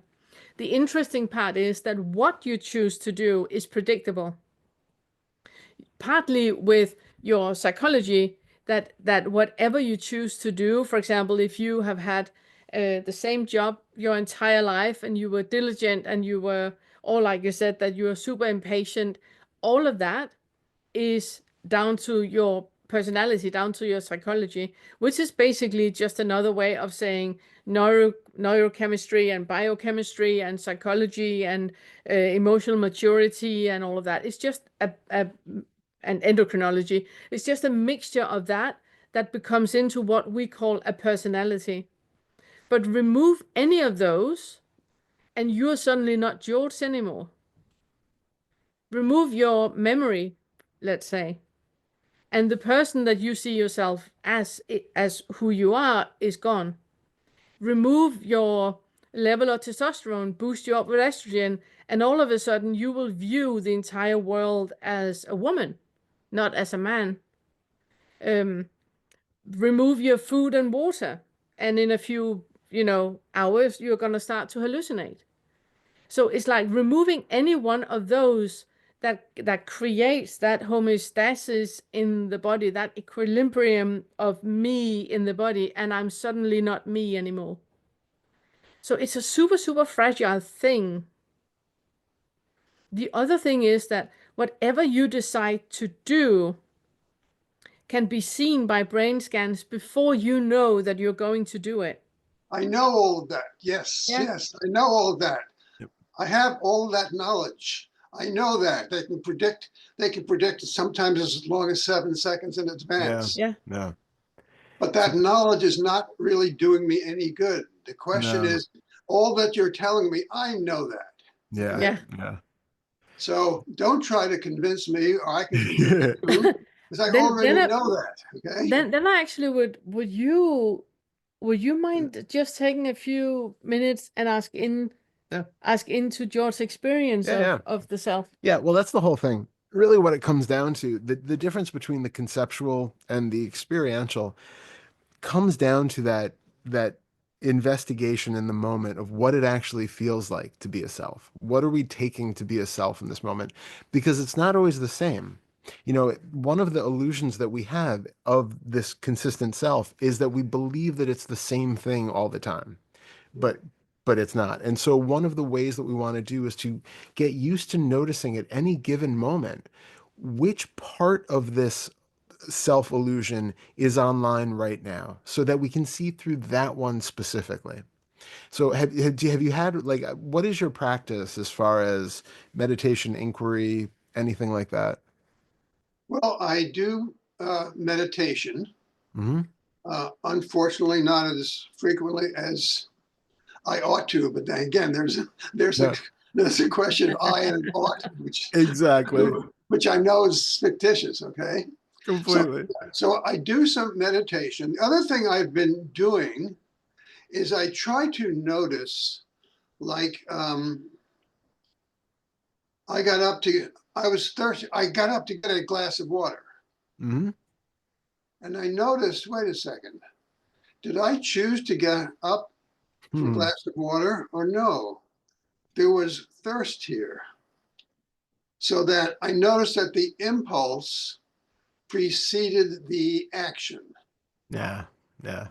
I also notice if you give me a choice of chocolate ice cream or vanilla ice cream, I will choose chocolate every time. This is not hypothetical. I really love chocolate. But I know that the reason I will choose chocolate is because I have a preference for chocolate. And I didn't choose that preference. Exactly. Yeah. So I know intellectually there's no choice, there's no free will. Don't try to convince me. I'm already convinced. Right. So in this moment, the George who is sitting right here, right, well, who at one point, whatever causes and conditions happened that led to the choice of coming onto the meeting, to patiently waiting while multiple other people spoke first, and who is sitting here right now in your direct experience, I want you to look into each of the five senses. Which of them, in which of them right now, does it feel the most like the self, like George? So if you close your eyes for a second and feel into the body,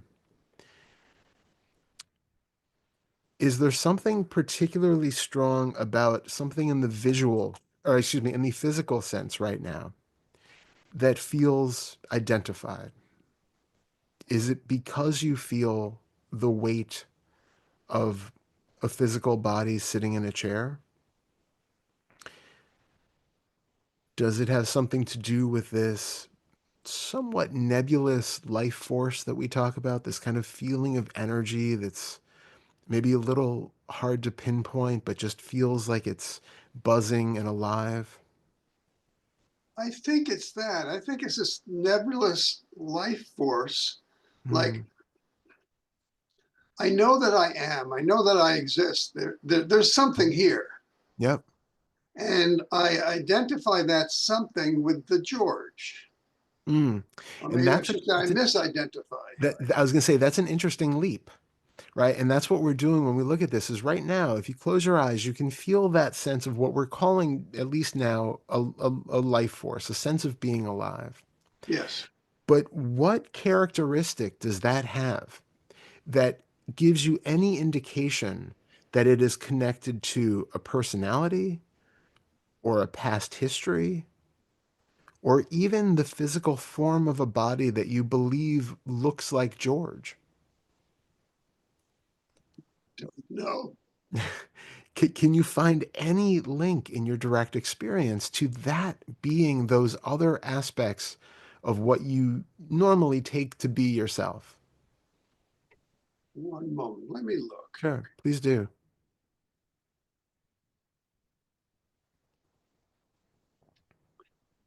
Yes and no. There's a sense of I can't describe it anymore by saying that there's a sense of a self here. Okay. There's a sense that I am. Okay. But it's not locatable. Because Okay. I don't think I'm behind my eyes or in my head. Excellent. Um, One box checked off. yes. So, how about identification with the bodily sense itself, with the body itself? Does it feel like you are synonymous? Like whatever that sense of I is, does that feel synonymous with the body? Again, I don't know. Intellectually, I know I'm not my body, but let me look at your No, but question. exactly. Like one aspect to also notice here is if you are sensing right now, do you have like a vague mental image of the body as it's sitting here? Most of us have, we might not be aware of it, but we have a mental image of our face or the entire outline of the body, the entire image of the body. For some people, it's more color. For some, it's a little more black and white or vague. But do you have an internal visual sense of this form that we take to be the George that is sitting here? I think so. Also, I can feel my hands are clasped. Mm, good. And it feels like these are my hands. Yeah, exactly. They're not just hands that are clasped, they're mine. Yeah. So there's a sense of, though I am not the body, there's a sense that this is my body. Mm, There is an identification, but not a there's identification like it's my body or like it's my car or my wife or my house. But yeah. obviously the identification with my body is much stronger than with my car. Yeah. Which is a really interesting thing to look into, though, because when you have that idea of my car, Where is the my located? Who owns that car? Great question.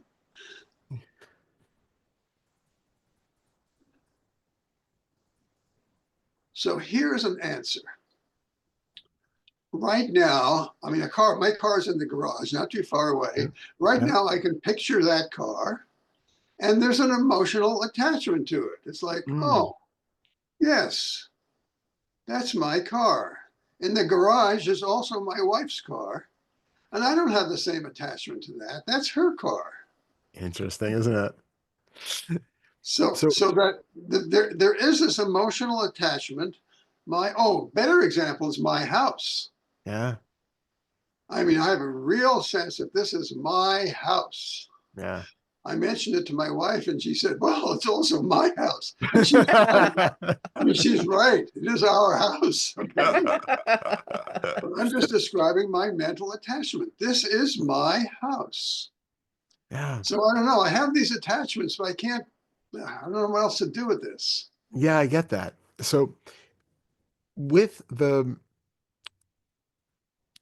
it's a funny trick that the brain plays. And I've noticed this, one of the ones that jumped out to me the most was a couple times I noticed that when I saw the name Todd written on the screen or on paper, there was an association with the 4 letters on the screen that looked like, in a sense, they encapsulated the entirety of this life. There was some weird mental trick that was going on that created an identification with those letters as though that was the summation of me and my life. In those 4 letters that millions or at least hundreds of thousands of other people, share those same 4 letters in their name, right? It's completely absurd, but it's interesting to see how it shows up for you. So like when you feel that identification with, say, your house, and it feels like my house, is there a physical sensation in the body that shows up to acknowledge that? Is it a feeling of contraction, like a gripping, like if the house burned down or somebody came in and the bank took it back or something like that? Is there a feeling of fear about loss? Are you afraid that somebody is going to steal the car? Does it have that kind of attachment to it, where there's an ownership based on protection and fear of loss? No, I have no sense that someone's going to steal that. It's an old car. No one wants. No. So the answer to that question is no. I have no fear that my car will be stolen. No fear that my house will burn down. I mean, that could happen, but there's no fear. Okay. So is there a feeling of attachment to it that's coming from a sense of love and familiarity? Yes, exactly. Yeah. So Yes. it's an interesting thing. They actually did a study years ago that was so interesting when they showed they did a scan of people who were newly in a relationship. They scanned their brains. I don't know if you've heard this. And there was one region of the brain that lit up when they were like newly in a relationship and they saw the face of, the person who they were newly in the relationship with. And then they took people who had been married for like 10 years and they showed them an image of their spouse. And the interesting thing was it was a different region of the brain that lit up when you were seeing somebody who you love that you've been with for 10 years. And it's the same region of the brain that lights up when you are seeing like your old chair that you're very comfortable with, this kind of nostalgic, warm, comforting kind of love that you have for it. That's a different kind of experience than the fresh, exciting sense of this new love. And so I think it sounds like I think we have this kind of experience of homey, familiar, comforting, but still kind of a loving sense, both for many objects that we have, associated with, especially if your car is old, you've had it for a long time, your house you've probably had for a long time, your body, your wife, your body you've had for a long time, right? Like these are the things that we associate this kind of connection to. But it's interesting because you might have that sort of loving, homey connection to your wife and your house and your car, but they're not synonymous with you. If somebody did actually steal your car, or the house caught fire, you wouldn't feel the same as if they had actually taken your arm, or taken part of your life force, whatever it is that you take to be you. It wouldn't feel like they took part of George. It just took something that George cared about. Yes. So is there a difference between your experience of your hand, being clenched? You can feel there are hands there. Does it feel like there's a difference between there might be a feeling of that loving comfort, like, I recognize this body. This body's been a very, handy vessel for many years, and it's, we've been through a lot together. Is there that, or is there a direct identification with the hand, that this is me clenching these hands, and this experience of a body is my body, and I need to, again, either protect it, keep it, if something happens to, if you were to lose a hand, would that be outside of being the, painful and a hindrance to performing daily activities? Would that be a loss of you itself? Or is that just like, your car now has a flat tire, and you can't drive it for right now? Yeah, I hear your question. There's one thing I need to tell you.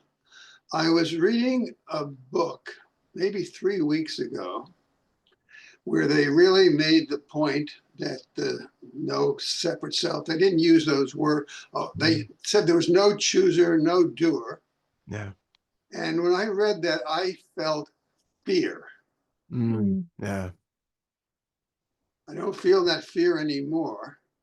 I felt that fear, and then I just sort of turned away from it. And I know maybe I should have just gone in with it. But I think what's going on is that you mentioned the familiarity. Mm-hmm. And I think there's a fear of loss. Yeah. Yeah. I don't fear losing my car, Mm-hmm. but I do think I fear losing the person I think I am, the person I've been attached to, the person I've worked so hard for all these years. I've worked very hard to get where I am in life. Yeah. I think there's a real fear So, of losing that. and that's very common. But my question is, where is he now? Where is the one who is going to be lost? Well, the one who's going to be lost doesn't exist. I mean, I can. But I can in your tell you in your stay there, Stay in your body, stay in your to body. don't go to the mind.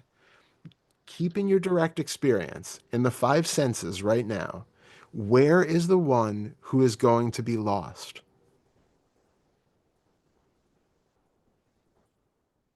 Show him to us. in my five senses, Yeah. I can't find that person.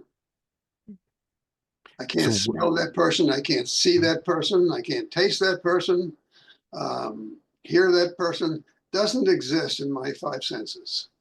So where else can he be? But you're being logical. He can't. I understand that. No, but Not in stay my in your five senses. Oh, I'm experience. sorry. I'm not trying to logic you into it. I'm asking you in your experience. Can you Okay. experience anything that isn't in your five senses right now? Well, no. Okay. So show me the George who is going to mysteriously die and disappear with the simple recognition that he doesn't exist in the five senses right now. I think the answer may be within thought. Because in addition to the five senses, Yeah. I also obviously experience thought. Yes. And I know that I'm not my thoughts. So be clear on which thought it is right now. And I always distinguish it that we have 5 external senses and then 5 internal senses. And the internal senses are just the thought-based version of each of those. So most of us have a mental image screen. We have mental visual, auditory, we can hear our own voice and we can imagine the voices of other people. We can feel, we can imagine sensations. So if I asked you to imagine stubbing your toe or remember a time when you stubbed your toe, you can probably feel a bit what it was like to have stubbed your toe. You can imagine the scent of fresh coffee, even if you don't have it in the room. You can imagine the taste of blueberry pie if you've had it, right? They're there in the imaginary sense. But that's all we have. We have our 5 external senses and our 5 internal senses. So if George existed, he's going to appear in some combination of these. And so when you have a thought that is endorsing a sense of George or confirming that the sense of fear comes up, that seems to be indicating that there is a potential loss to be had. And then what kind of thought comes up to prove to you that there is a George in the moment here who is going to be lost by this?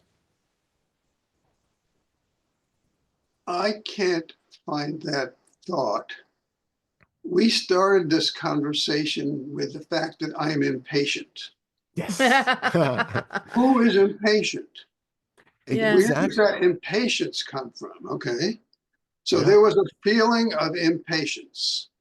There was a thought, hey, this other person's taking too long. I had all of this going on. But I really, maybe that's the place to look. That is that feeling of impatience. I'm saying it's a feeling of impatience, but that's a description. Yes. It's Where a did it pattern really? of sensations. Okay. Exactly. Where did it come from? It's a pattern of sensations in the body, and some of those thoughts, like you said, like, oh, this person's taking too long. When is it going to be my turn? I was here first. All of those thoughts that come up are just thoughts. Do they But where they have and there are physical sensations that are accompanying them. But where Yes. is the one who is thinking those thoughts or recognizing those sensations, or who gets the label as being the one who is impatient?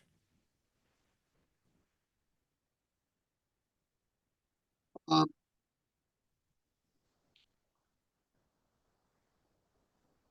so that impatience comes up physically as I hate to use the word because someone already used the word knot in my stomach. Yeah. It comes up, yes. There's a tension in my belly, and then there's a tension in my jaw. Good. Really good. But I can't yet see. I'm also thinking a thought of, I was impatient because people were taking too much time. Other people must be impatient because I'm taking too much time. Isn't it funny, this whole Yeah. circle of thoughts that just, But I do think a really important point to this is that every thought you have has a physical component that you have a thought of impatience and you feel it in your stomach. That contraction in your stomach gives a signal to a brain saying like, it's my turn now. Yeah. And that gives another contraction and your fist going together. See, it is my turn now because I'm doing that. This is the proof that it's my turn now. And that gives another signal. See, I'm always the one waiting, which gives another signal to the body. And that back and forth is what we take as me. Yeah. Yes. I think the answer to my question was what now? Yeah. And I think an answer to that question is to be more observant. Yes. Slow down and zoom in. Yeah. Yeah. Notice more what's Yeah. happening. I mean, I mentioned that time about getting the drink, Yeah. but I didn't notice the impatience until we talked about it. So I think that's the answer I'm looking for. Yeah. Meditation is super helpful, but inquiry in the moment, when it feels like a self is present, is really where the key is. because and when you do it, then slow down and zoom in. Know that if you have a thought, you also have a feeling in the body. yeah. Yes. If there's a feeling in the body, there's also a thought. I'm sorry, I'm done That's talking okay. today. And then yeah, drink. Yeah. And then remember to, so there are a couple different parts of this. One, it's becoming very aware of what components of our experience are actually showing up in any moment. So which thoughts in which sense fields, instead of just saying, well, I'm having a thought, be very clear. Is it a visual thought? Is it an auditory thought? Is it a felt sense thought? Be very clear. Be very clear on what other sensations are happening in the body, just like you were with there's a knot in the stomach, there's tension in the jaw, there's clenching in the fist. All of that, very, very helpful. And then make sure that we're not going back to the intellectual mind to reason it out, to justify it. Stay with the bare sensations. And then what I was trying to get you to do is to have because you know that there's no self there, but you have to have the direct experience of recognition that there is nothing there. It's like being told that your closet is empty, knowing that logically I've never put anything in the closet. I assume nobody else has ever put anything in the closet, but you have to physically open that door and see for yourself that the closet is empty. And then, 2 weeks later, you might be like, well, I don't know. I kind of feel like there's something in the closet again. Okay, go and check again. Open the door. Look for yourself. Oh, no. Okay, there's no closet. Nothing in the closet. So that we're reinforcing the fact that when I look inside for where George is, what is this? What is the central point of the impatience? What is the central point of the one who feels love for or comfort or attachment to or has any sort of comfort level with the car or the house or anything else? What is the central point of that? Who is it? And I don't mean it in an intellectual way. I mean like in your direct experience, find that vacancy where that thing appears to be. Let it be shown to not be there over and over and over again until it gets completely ingrained in the system that it's not real. It doesn't exist. It might not be one big flash, or it might be. And then what was the other thing? Sorry. Yeah, so don't have expectations while you're doing it. Just be open to the exploration, seeing how, what shape it takes as you do this over and over again to see that there isn't anything there. But that's what it was. You had that fear response come up. And A, that's perfectly normal. B, it's okay to just kind of be with it, feel it, and then continue the investigation beyond that, because a lot of times that will be the kind of fear barrier just before a shift. But also not to completely allay that fear, but we have this kind of funny thing, like the way you described it, you have had this whole life, you've built this whole life, you now like the person that you are, and you don't want to get rid of all that. That there has never been a George there. That I has know. all been an autonomous process, right? Doing this is not going to change any of that. I It know that. simply opens up, but it's good to hear it and to really understand that what you are afraid of happening isn't the thing that's going to happen anyway. That Yes, it's a reinforcement of the idea that there is a self there who's not there. We're never killing the self. We're not, disposing of it, getting rid of something. It's just not the way that it works. It's an idea that we have because we think there's something there that isn't.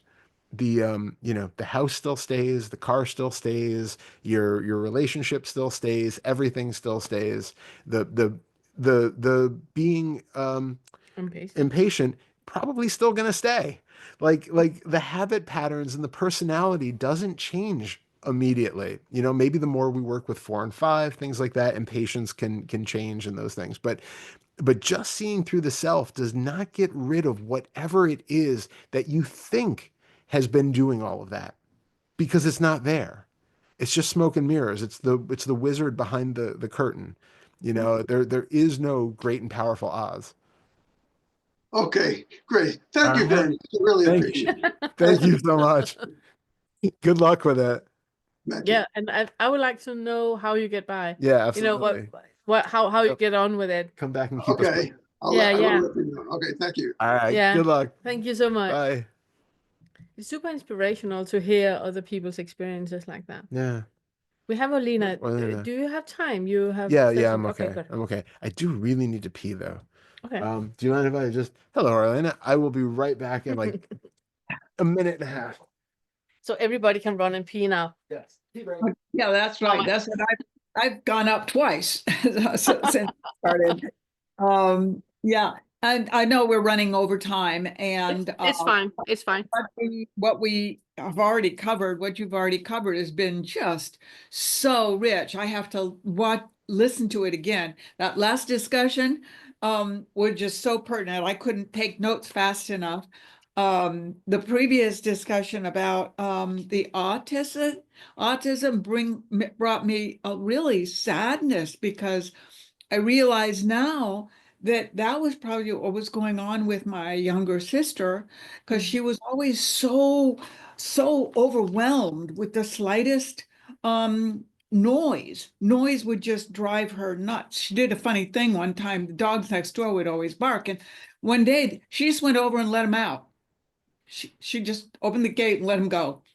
And they did get found again. They weren't lost forever, but then she eventually it was just too much. She was became she distracted herself with drugs and alcohol, and she killed herself.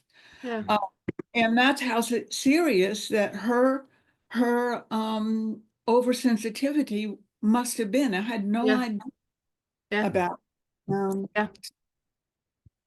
Boy, that I wish I'd know then what I know now. But anyway, but I wanted to just do a brief recap about the eye rolling. Yeah. So what I find is that when I do the eye rolling, it's like as if my muscles are so atrophied that when I take my eyes way up and then way down, I can feel it kind of tension. It's uncomfortable. It doesn't feel good. And but I also not quite sure about the sentence or the affirmation to do when. So what I've been doing is I sit with Eva Muller, who does healing meditations. She's Austrian.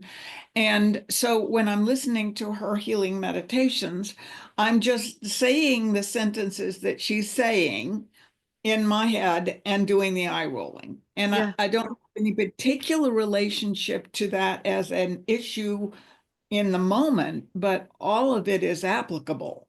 Yes, absolutely. So I don't know if there is a suggestion as to, rather than just write down the affirmations. I wrote them all down so I can remember them, and just to look at them and just do the eye rolling with just saying the affirmations, or specifically about the issue that I've already talked to Todd about fleeing this country. Yeah. So making that the emotional catapult for me to have that, do it. Yeah. So just it's like two different things. There's one where you can use, and I just want to say for everybody who doesn't know what we talk about, the eye roll is if you close your eyes and then you look at 12 o'clock, and then you go to 1 o'clock, 2 o'clock, 3, 4, 5, 6, 7, 8, 9, 10, 11, and 12, and open your eyes again. Just doing that circle with your eyes, some of you felt that you couldn't kind of like see as far out, and it was like your eyes went like that, and then, or it skipped a beat, and that means that there is part of the brains where there is an obstruction in the signal, and you can open up for that with the eye rolls. So one way to do it is what Alina talked about, that you hear affirmations or you hear healing or meditations, and you just sit very, very slowly and do the eye rolls, one clockwise and counterclockwise, and then you paint where you look like this, and you look to the other side, and you look up and down like that. And that is just, in general, you know, healing the brain and healing emotions and healing the psychological feelings that you might have you in right now. But you can also use them specifically if there's an issue. For example, you talked about your sister and you wish that you had known that her sensitivities might have been that she was on the spectrum, and there could have been other. That might give feelings of guilt. So then you can sit with that feeling of guilt, and where you close your eyes and you think, I should have done better. I should have known better.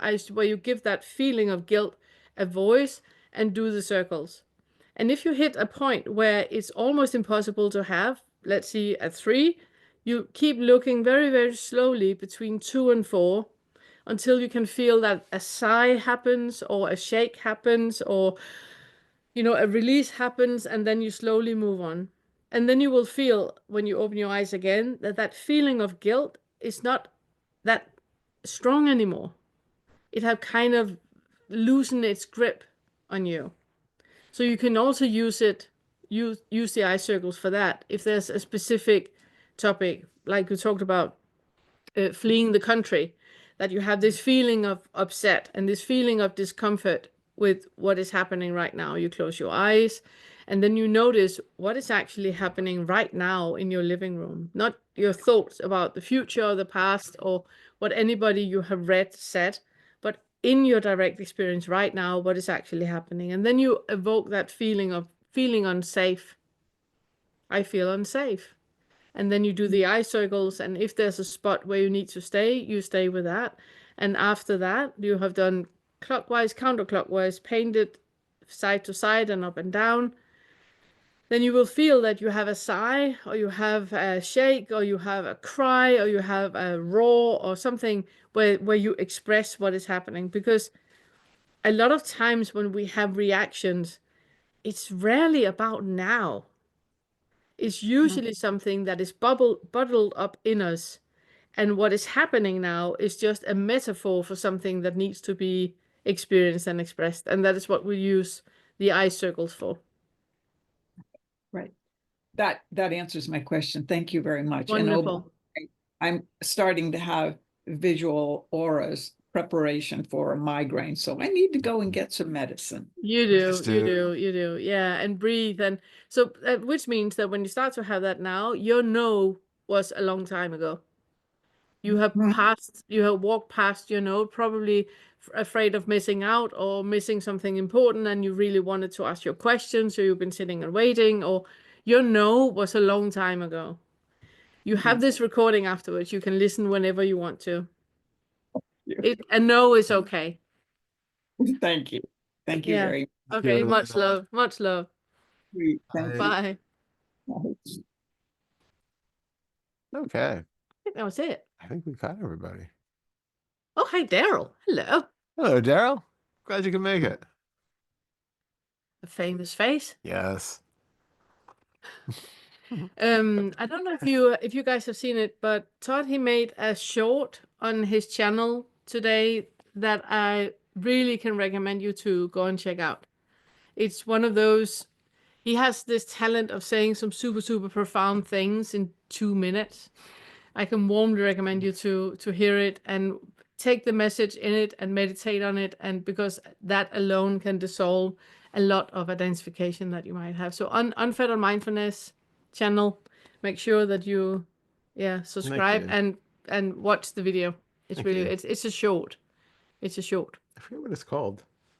I can't remember what it's called, but it's really, really good. I watched it. So if there's 36 people that have watched it, it's me all 36 times for sure. It's really good. Yeah. Okay. Well, it's a short that came out today. Yeah, he's so good. I'm so bad at remembering what I title things, Yeah. though. All right. But thank you. everyone. When is the next inquiry group? Oh, Did you right. check it out? Yeah, I did, and then I completely forgot. Oh, it's tax day. So April 15th for those in the U.S. It is tax day. So Tuesday, April 15th is our next inquiry group. So next time we see you guys, it's on the 31st for the workshop, and we're so looking forward to that. So looking forward. And the next time is tax day. Yes. So a positive spin on tax day. Thank you, everyone. Thank you so much. So good seeing you. Thank you so much. Bye. Love you all. Bye. Thank you. Sorry. Bye.